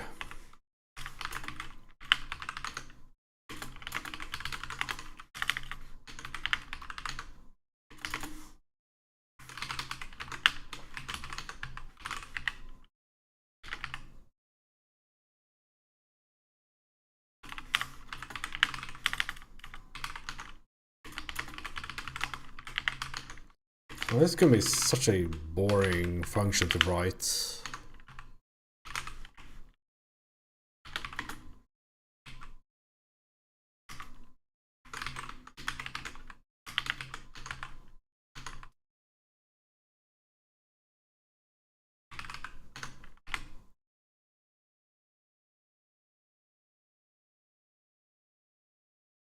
Because it's only going to be like this. And then change the things to be the correct things. Okay, so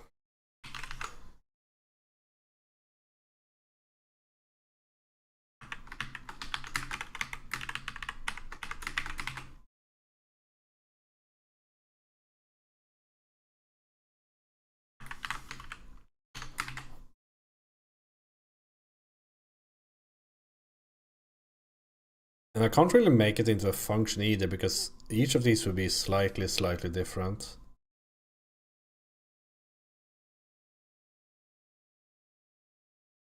Let's could do something like this, right?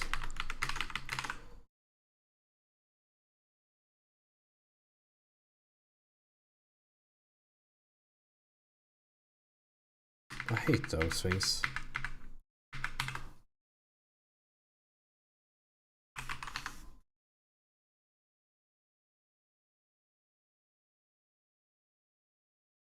What did I say about this? Clerics use light armor.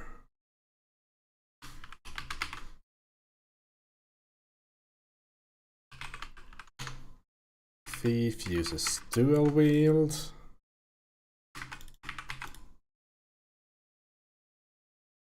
Medium armor, right? Oh, light armor.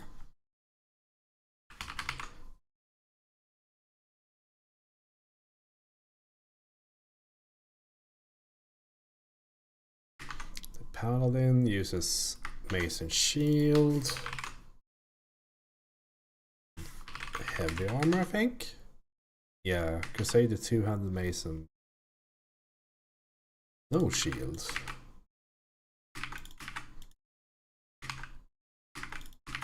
Also heavy armor. Barbarian is a two-handed sword.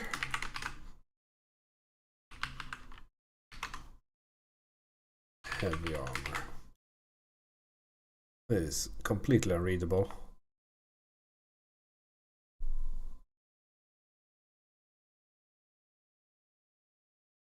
It kind of has to be like this.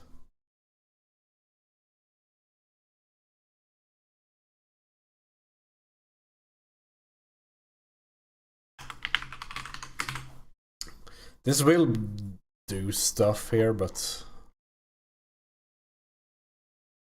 like we will overwrite this after creating it, right? It's created here.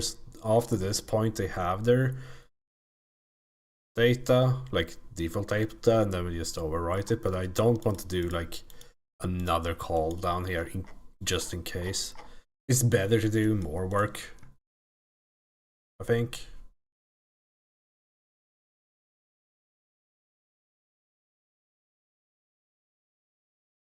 We'll see.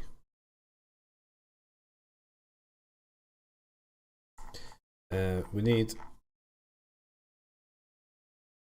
few more static functions as well.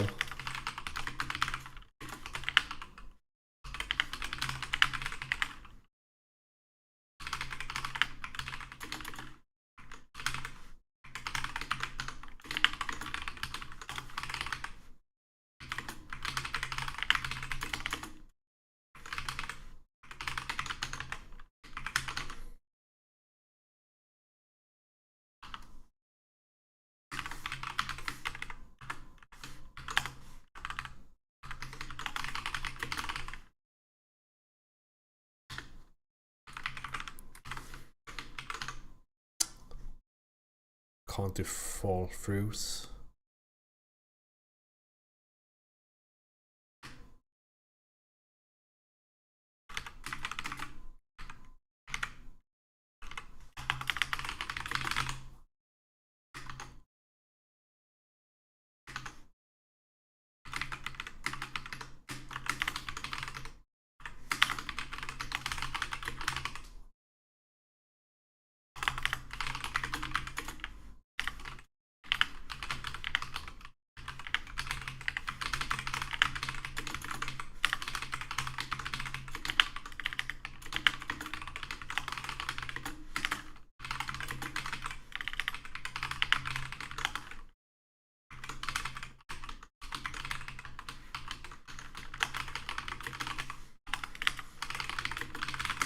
This looks a bit scuffed, like unnecessary almost, but it's very easy to add more to this and like control this from like when we calculate damage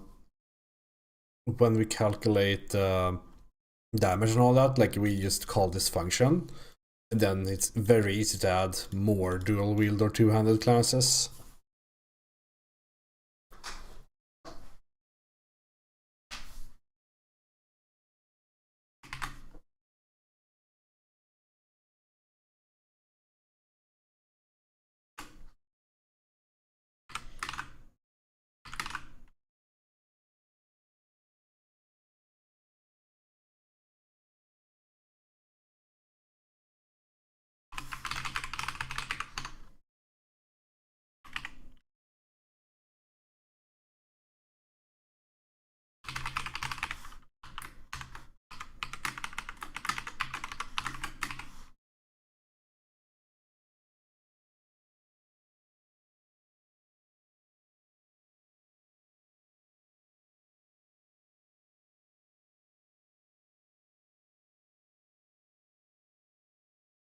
Hopefully this should be enough.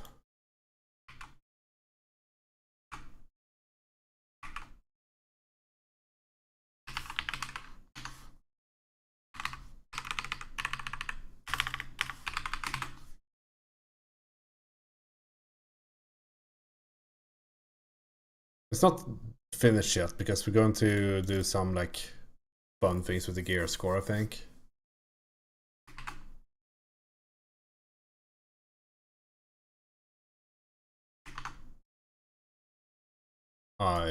Fuck up.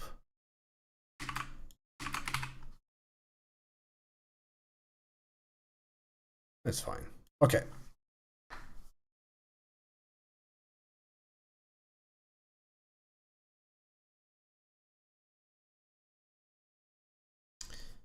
Does this work?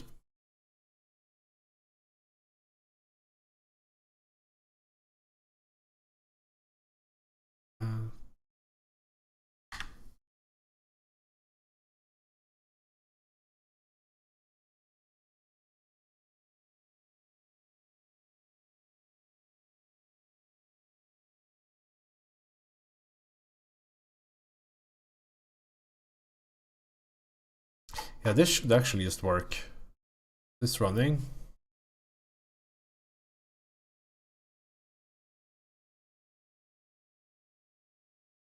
Oh, except that we didn't write the add gear score function, but other than that, it should work perfectly. I was wondering about the save data, because the save data didn't include weapons and all that before, but it should just kind of update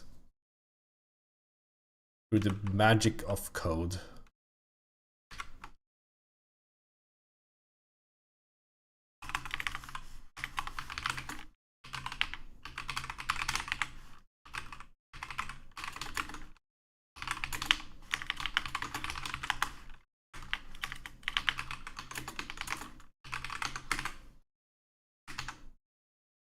Call it add gear score? Who knows? I did.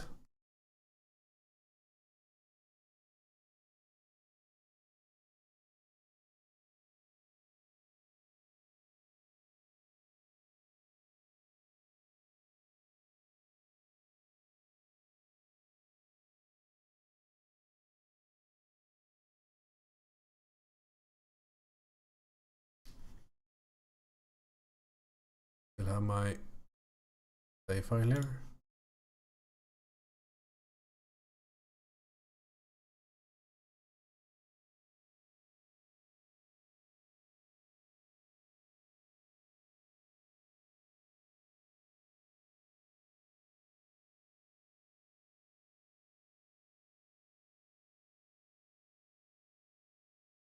Oh, why did it do this?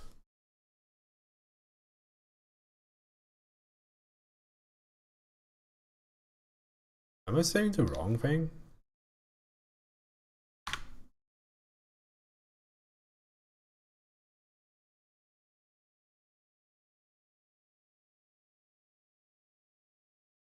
I guess I'm sending the wrong thing because it created a save file for my user IDs. I guess I'm sending the wrong string to each of these.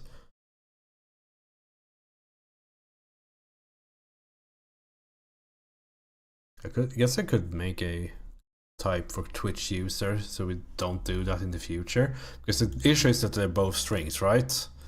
Normally, in my mind, the user ID is an integer, but it's not something that they want, because they I think they just handle it as strings under the hood. Strings are very nice since they can contain like hexadecimals and all that. That it's easier, like if they need to do that in the future. Nice to have. So, where is my parser?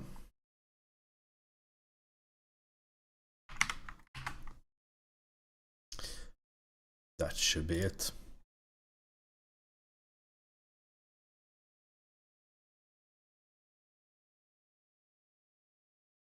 Oh. Main hand is now gear score 10.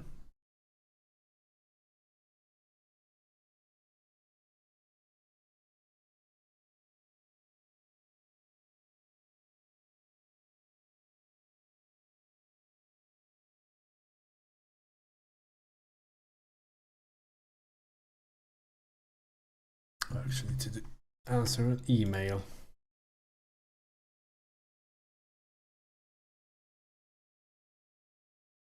I'm not leaking anything, right? Yeah.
Okay, that should be it. Right, back to this.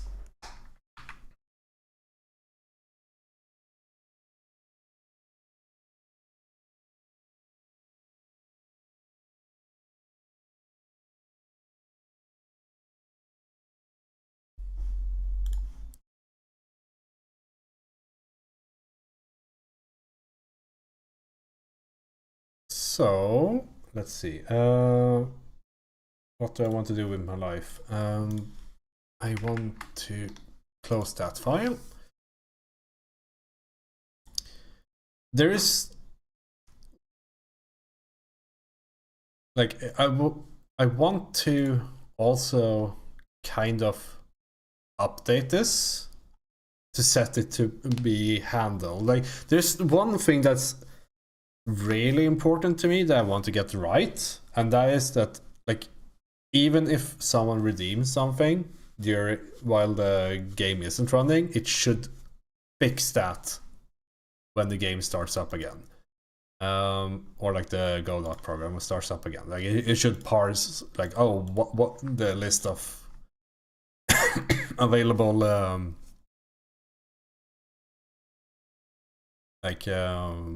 the list of available non-fulfilled redeems, and then redeem them. But to do that, we first need to like figure out how we do redeem these things, or like fulfill them. Can we just search for 1F, 1L and fulfill?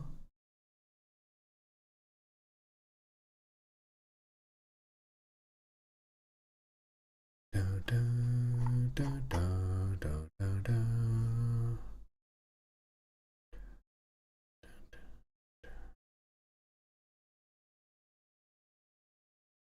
Because we have to figure out how to send to Twitch that, hey, we want to fulfill this.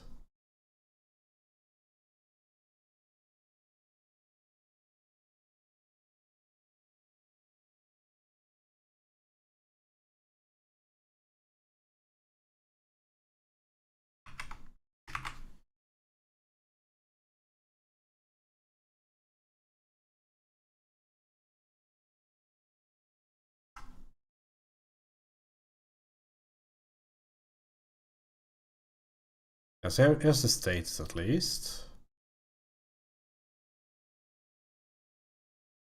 Can we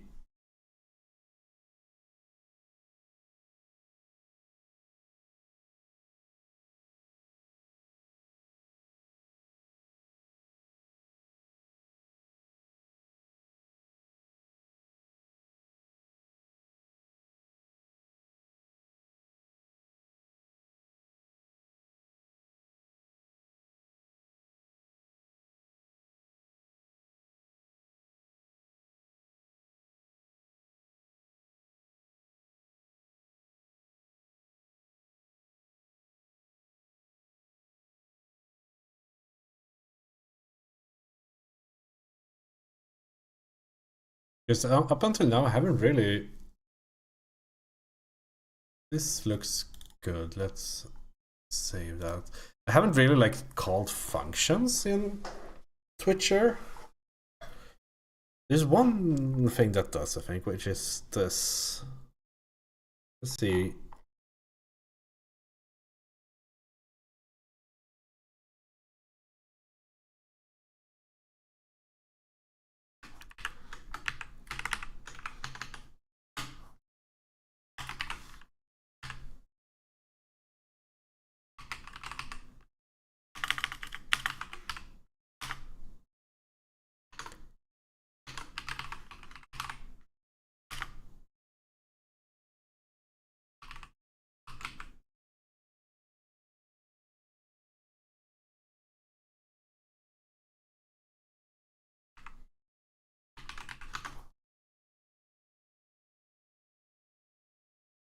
Okay, that did not really help me.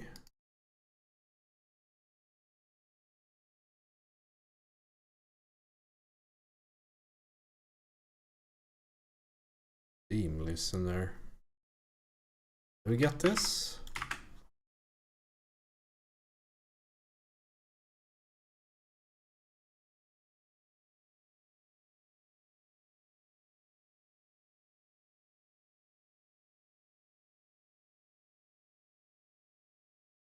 Maybe this one is just kind of hidden somewhere.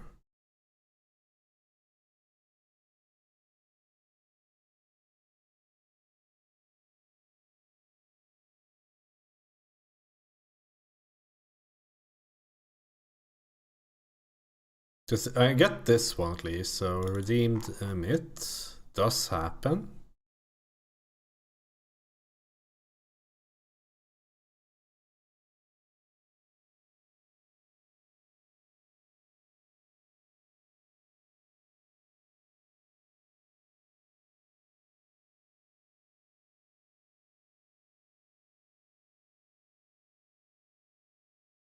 Because I want to call this function, I guess.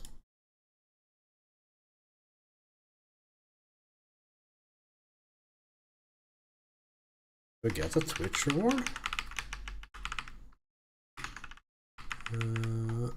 Where is my thing? Because I'm still kind of learning this whole Twitcher thing. So maybe like this is the wrong type.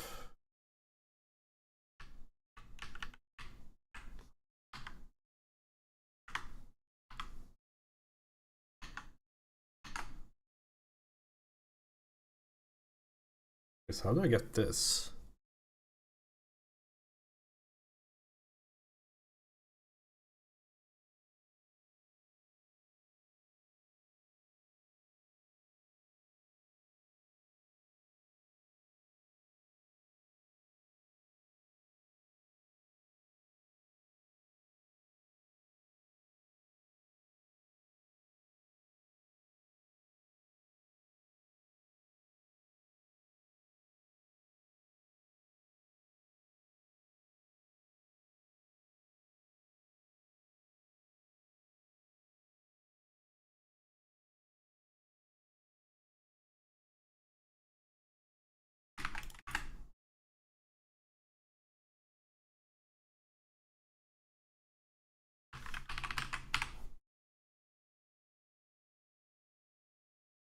Okay, so this is never connected.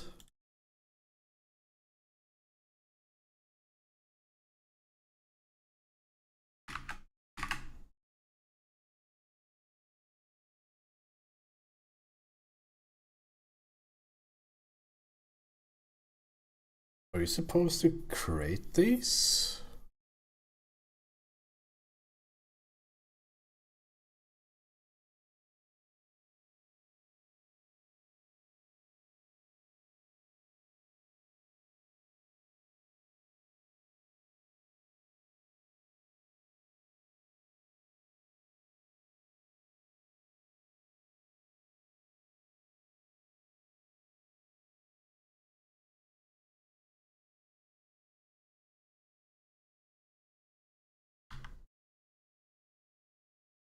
Because getting this would be super cool.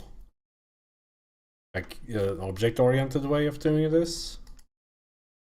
I'm not sure, like, they just kind of...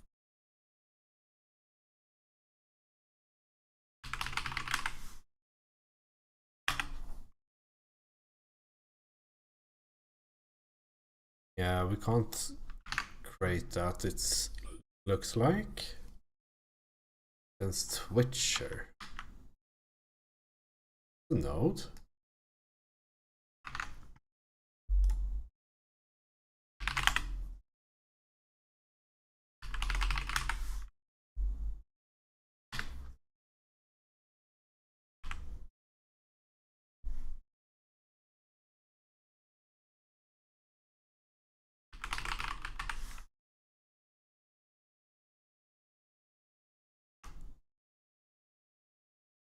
Can't create that node for whatever reason.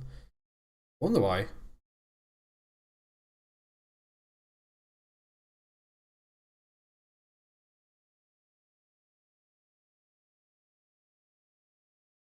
Then again, it's very simple to just...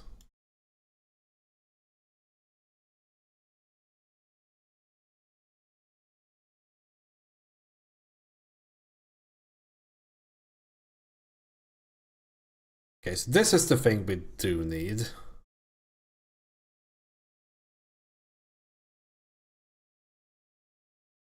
Like this function.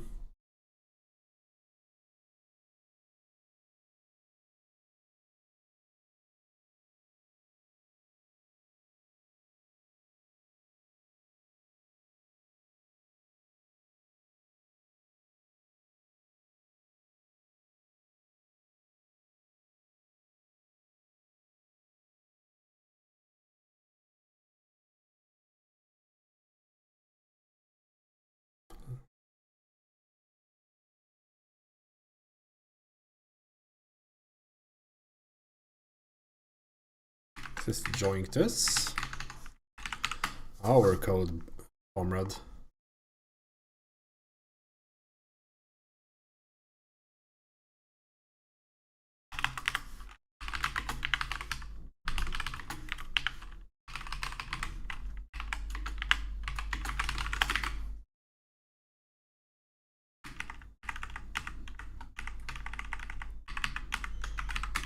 I don't know why we need a reward.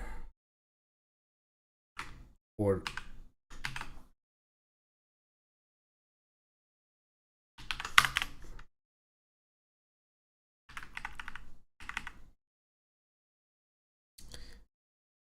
make this... Like I have the API here, right? And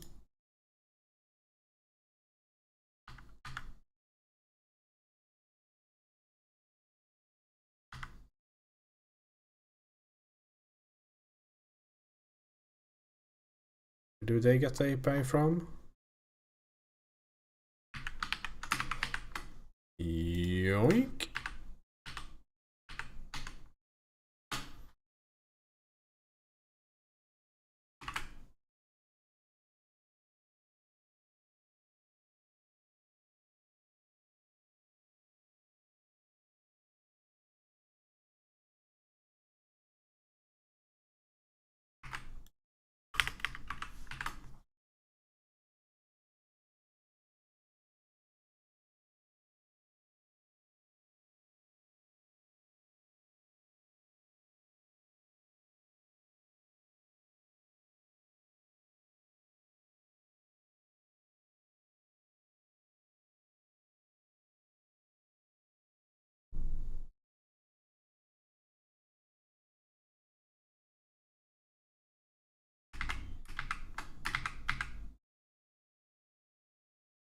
Why do we need this though?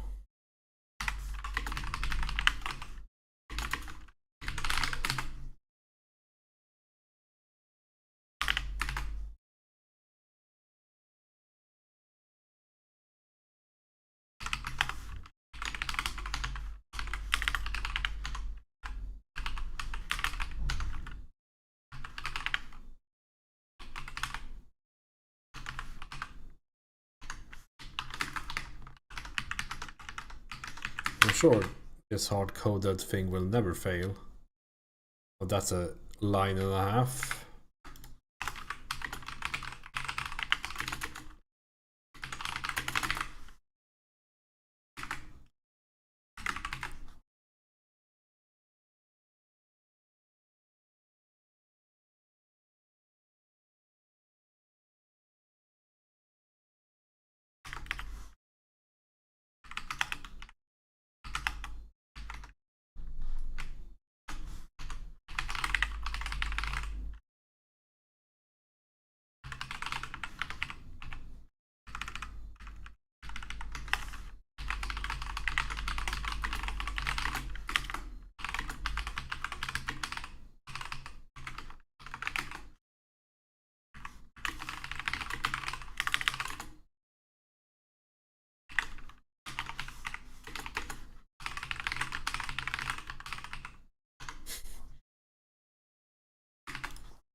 Response, response, response. Who will take responsibility for this? Okay. If I now type fulfill redeem, we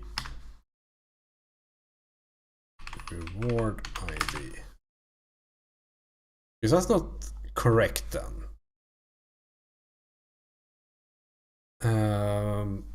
Because the reward ID is the like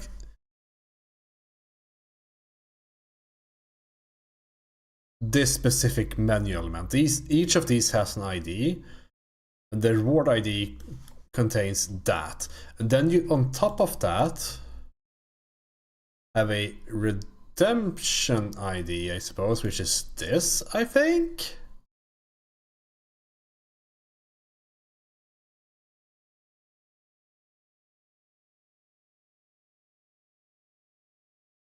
So we need to send that as well. So it'd be a reward ID and a redemption ID.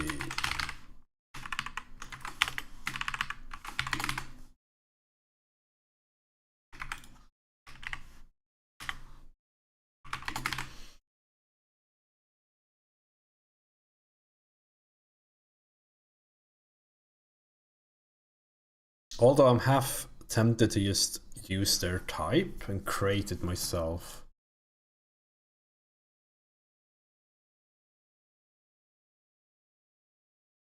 Let's see, where's my parse thing?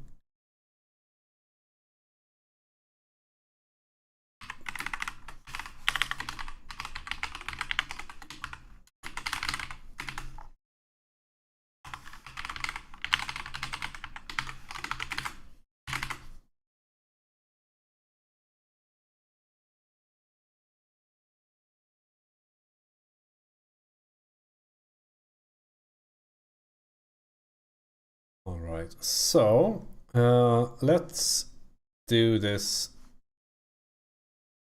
manage request, because I have a few here now that like, wow, complete. And I guess this doesn't update in real time. We can try that.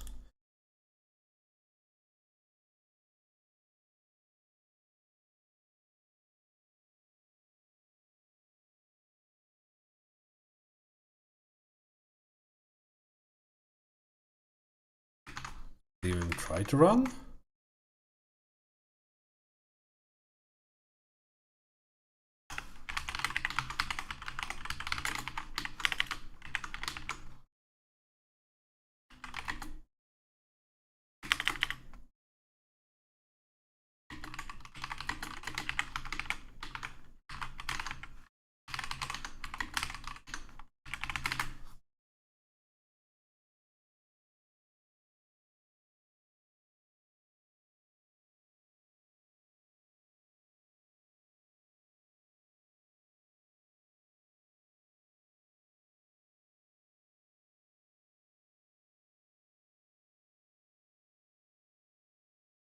I guess I can't see these, right?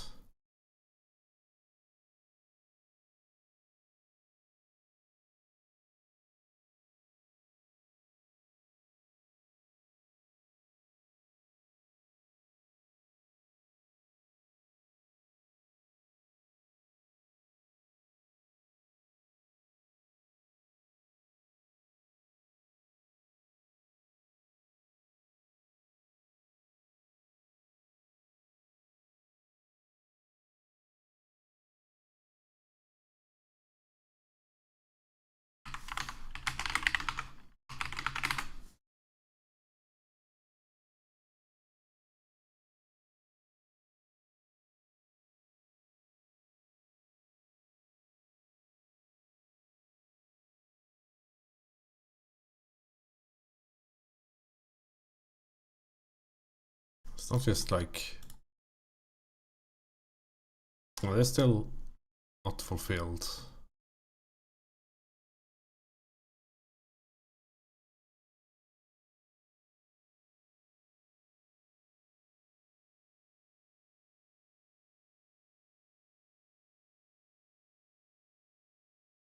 Am I sending correct order?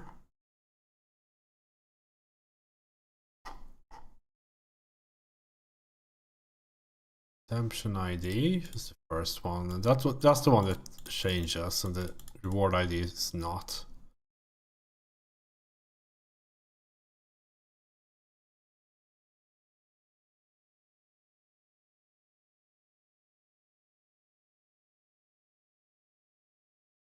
But none of these prints has been printed, so is this like just taking a long time?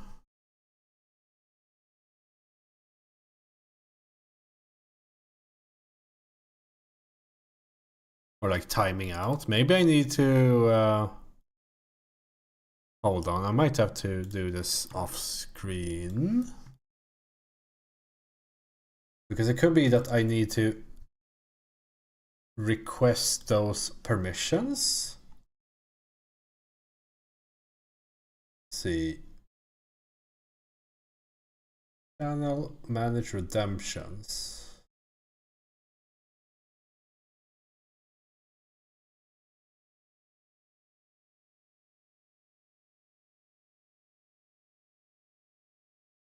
Because it could be that I am not allowed to do this from here. It does have like manage redemptions.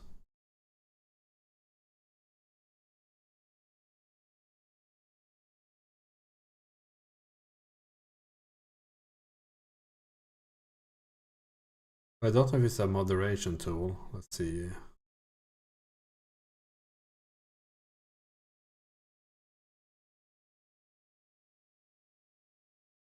It look like it. User. Huh.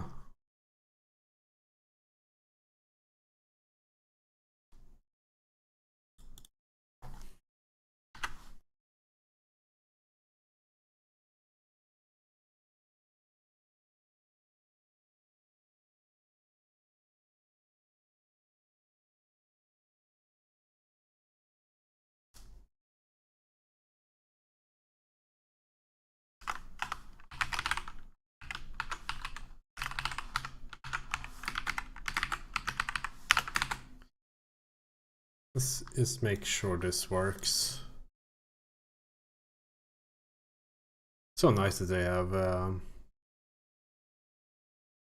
open source that's like that. Is all written in GD script.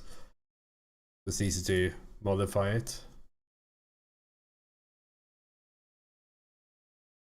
I guess this is timing out then. That usually indicates not enough permissions, so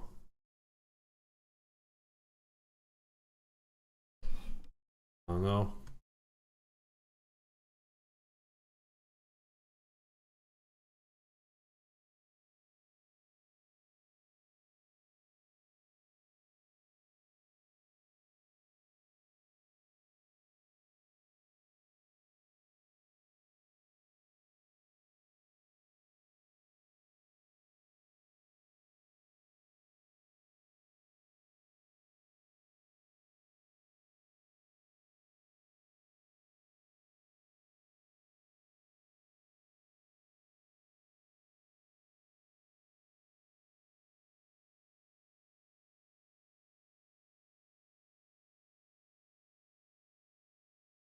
I'm waiting to see if it actually does something.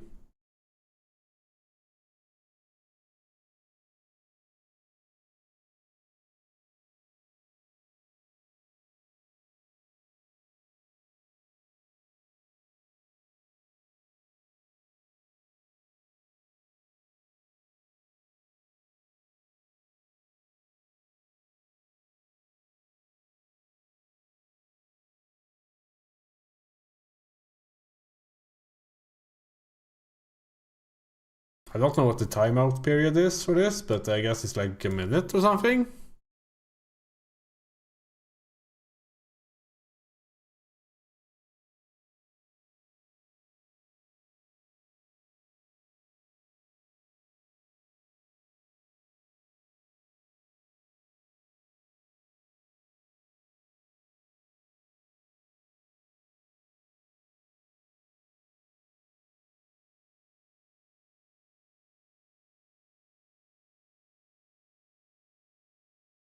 Hmm.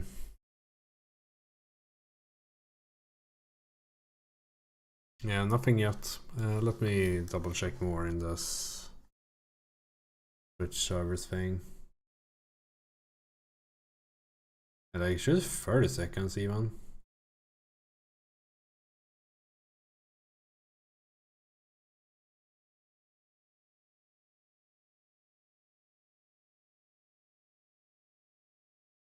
Like, the permission stuff is probably really good, but it's so difficult to know what's what. Because I think this one, like, does it say what permission we need?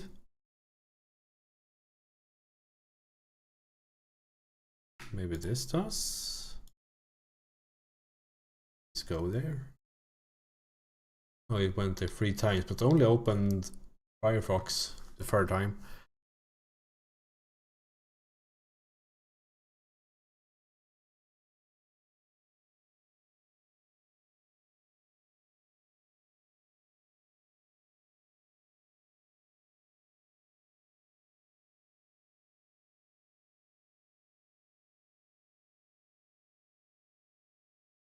Channel manage redemptions, yes, I should have that. It still hasn't returned anyway.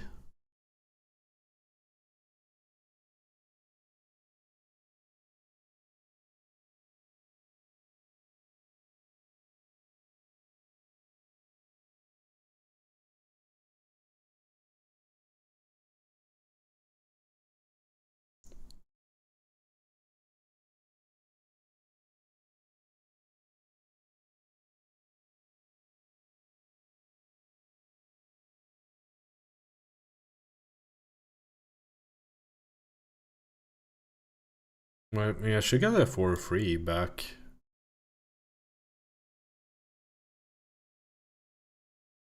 Or for 1, I got nothing.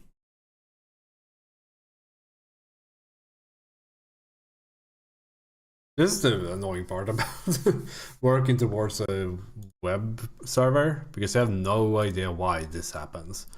Like, it just doesn't respond. Like, what am I supposed to do? Like, just no.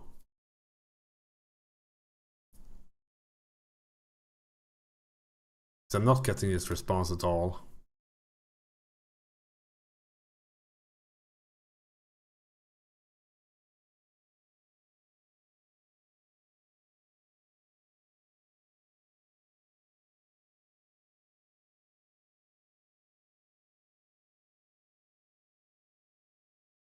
Is this looking correct then?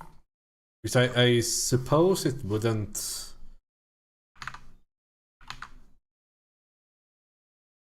Like, it could be like if you send it to the wrong place, it might not respond at all, but that looks correct. And then broadcaster ID. I guess these could be in any order, maybe not any order. Broadcaster ID.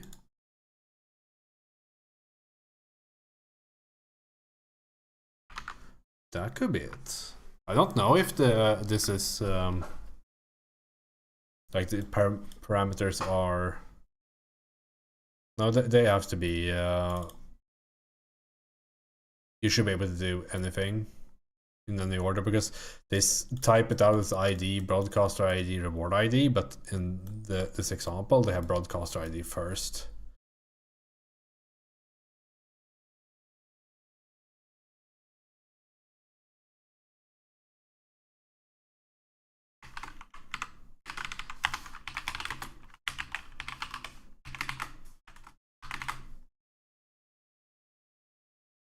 Maybe I need to wait.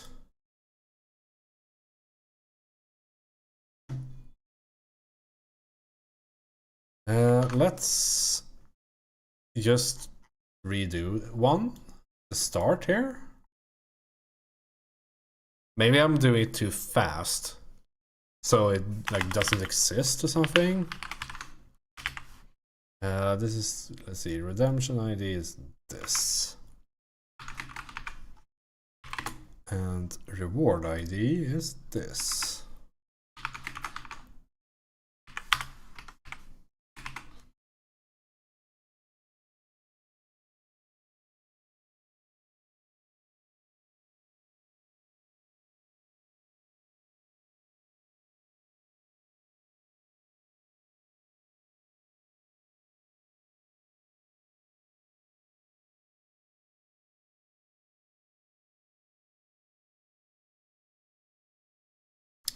Okay, so what do we have here then? This is the outgoing URL. I guess I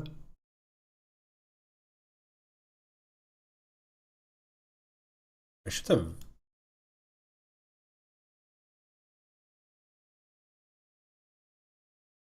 It ends with a ampersand. I don't know if that's a good thing.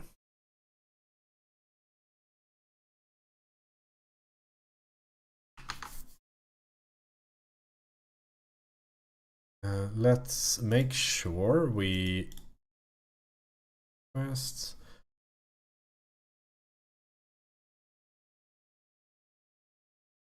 Hopefully it's just this one. Let's just make a new one, I guess.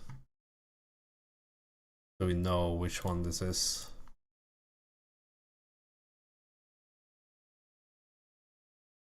So now we only have one.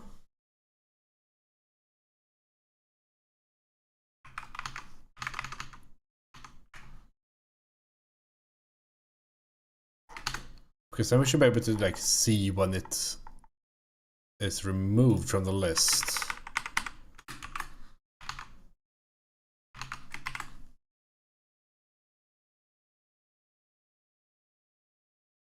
So yeah, we have it here right now.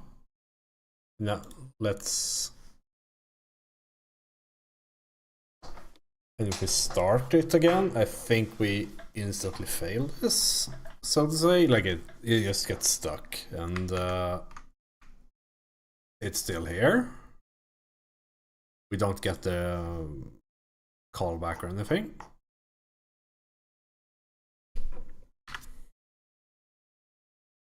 Let's see though, if not, let's not do this in ready.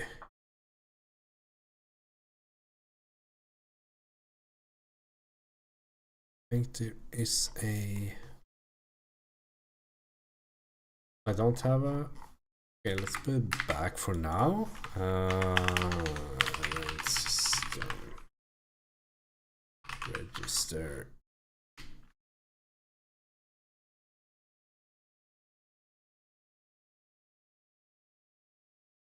I don't want to write stuff, because that could be too early.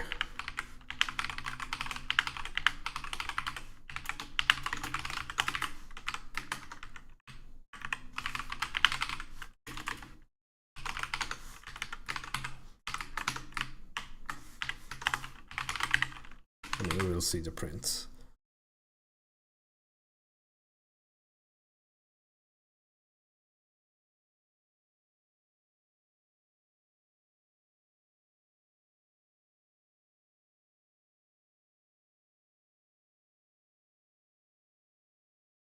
Yeah, so it's still there.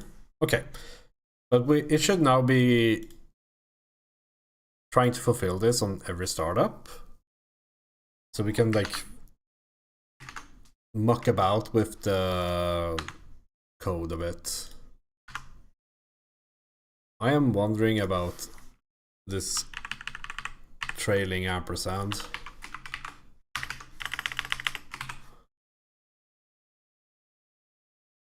I don't think those things matter, because they probably split on ampersand on their side. But you know, let's try it.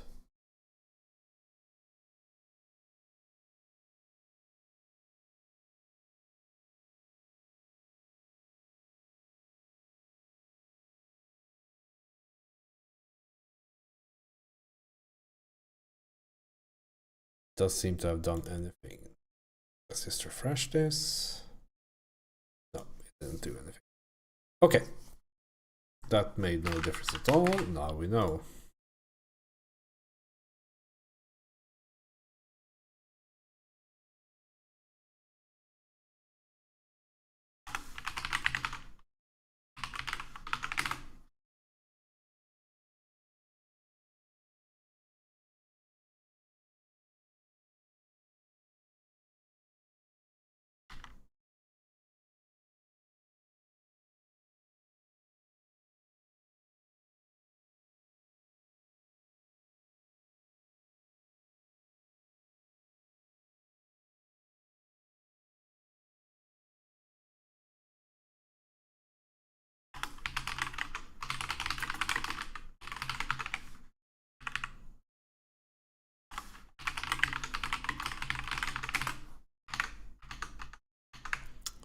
Might print a bunch of things now.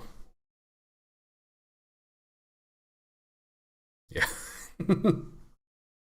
Okay, this that did not help. Because we don't know.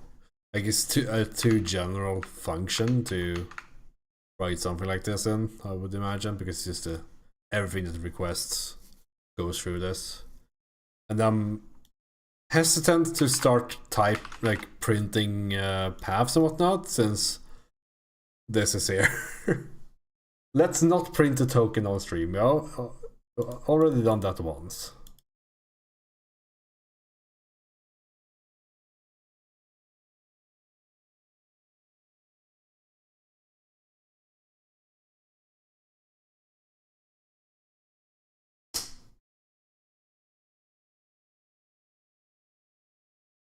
Mm-hmm.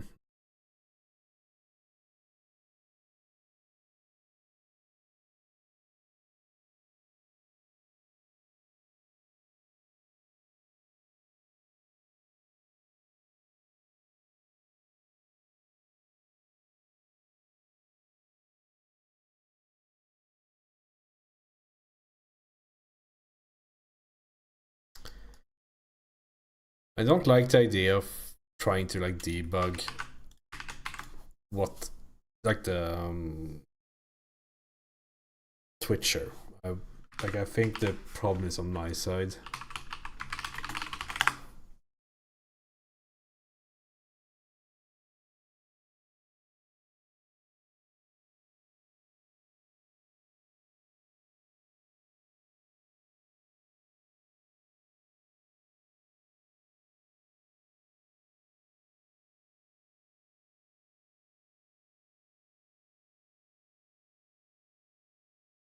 There's a new patch, right? Can you see what the... I should really have this as a the Twitcher add-on as a sub-module.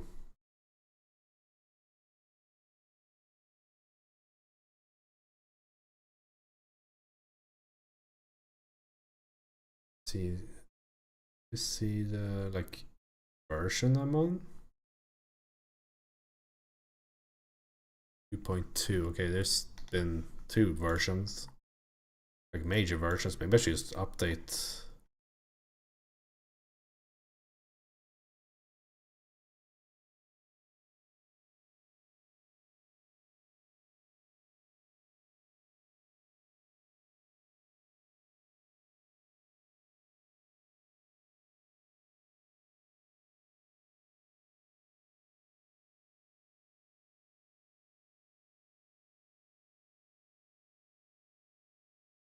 Oh yeah, this reward thing was new for the version I'm using, so maybe there's a bug with it. It has been fleshed out a bit. But this new version also requires Godot 4.6, so I'm pretty sure I'm 4.5 here. Yeah. What is new with this one? Wow! Ooh, new look.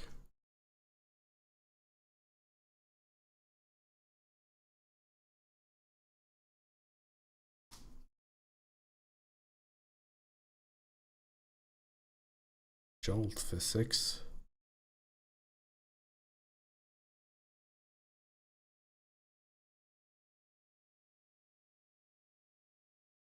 Oh, that's nice. Never do this on your website. It's so annoying. IK framework.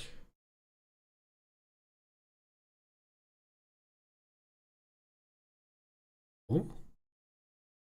Green space reflections. I mean, it's a thing.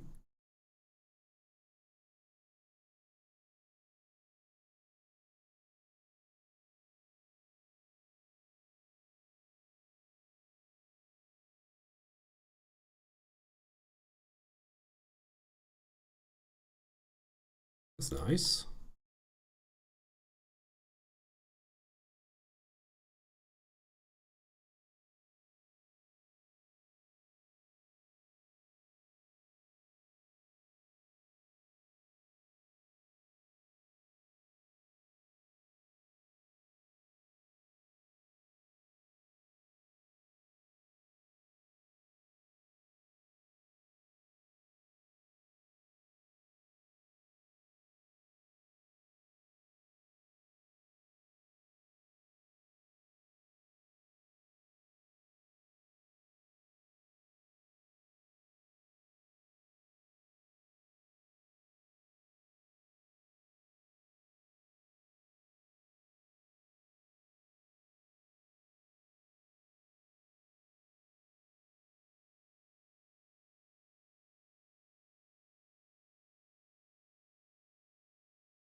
I mean, this looks like a worthwhile download, but I have to go through. Updating these things is so annoying. Like, it's not a thing I would do on stream.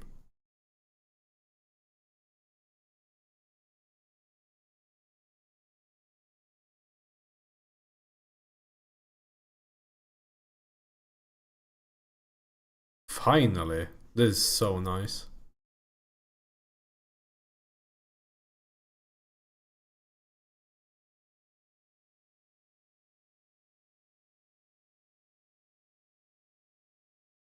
That's cool. Animations.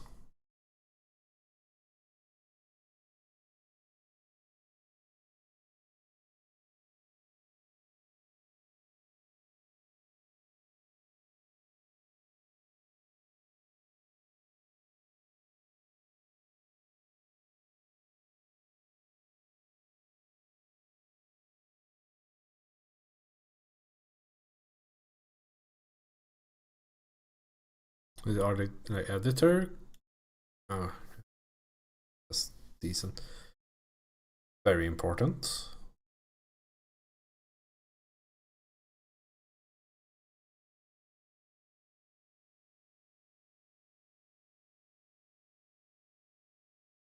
I haven't even looked into LODs.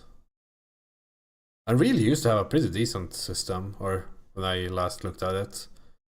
Like if you set it up, it was actually kind of good at loading, like auto load.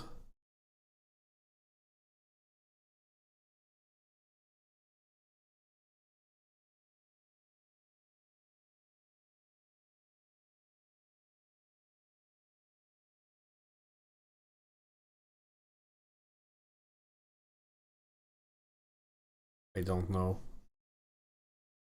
This look better. Looks like two different shaders. Oh, less color banding would be nice. For mobile, I guess.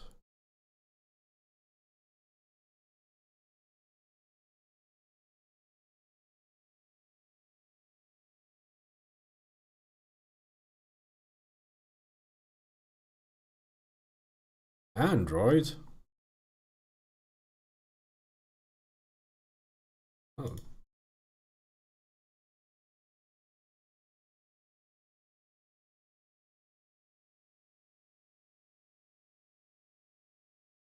Yeah, what's new in scripting then?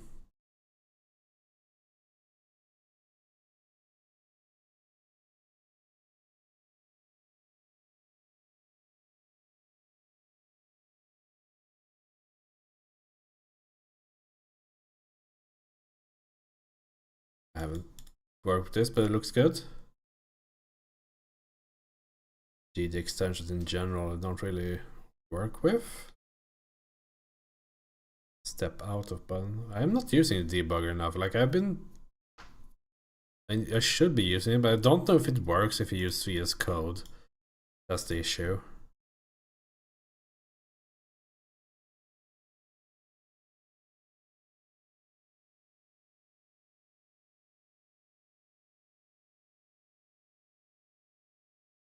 That's cool.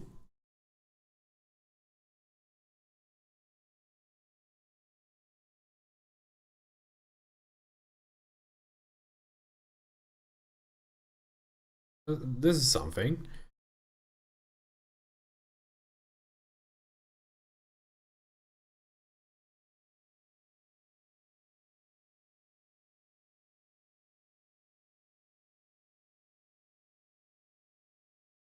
I mean, a lot of these, like this thing is like, why? One thing I've never understood with Godot is why they even bother with a like this script thing. Like, isn't anyone even remotely like proficient with game development using another editor for scripting? Like, why would I use Godot scripter when VS Code exists or is like Sublime or whatever? Like, because then you have like this entire thing, like all these extensions you can use to make it your own. Like none of those extensions work for their script editor. And you mean you could probably like make do with this, but like, can I remove the smooth scrolling, for example? Like, this is pretty nice, I suppose, but why is it so small?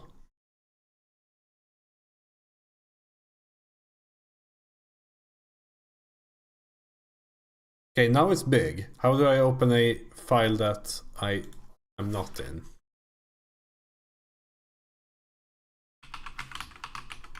No, you can't. Okay, it's actually useless.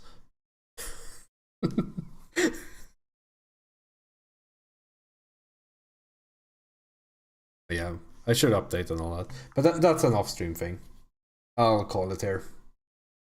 I don't feel like battling this shit right now. But yeah, thanks for watching. Take care.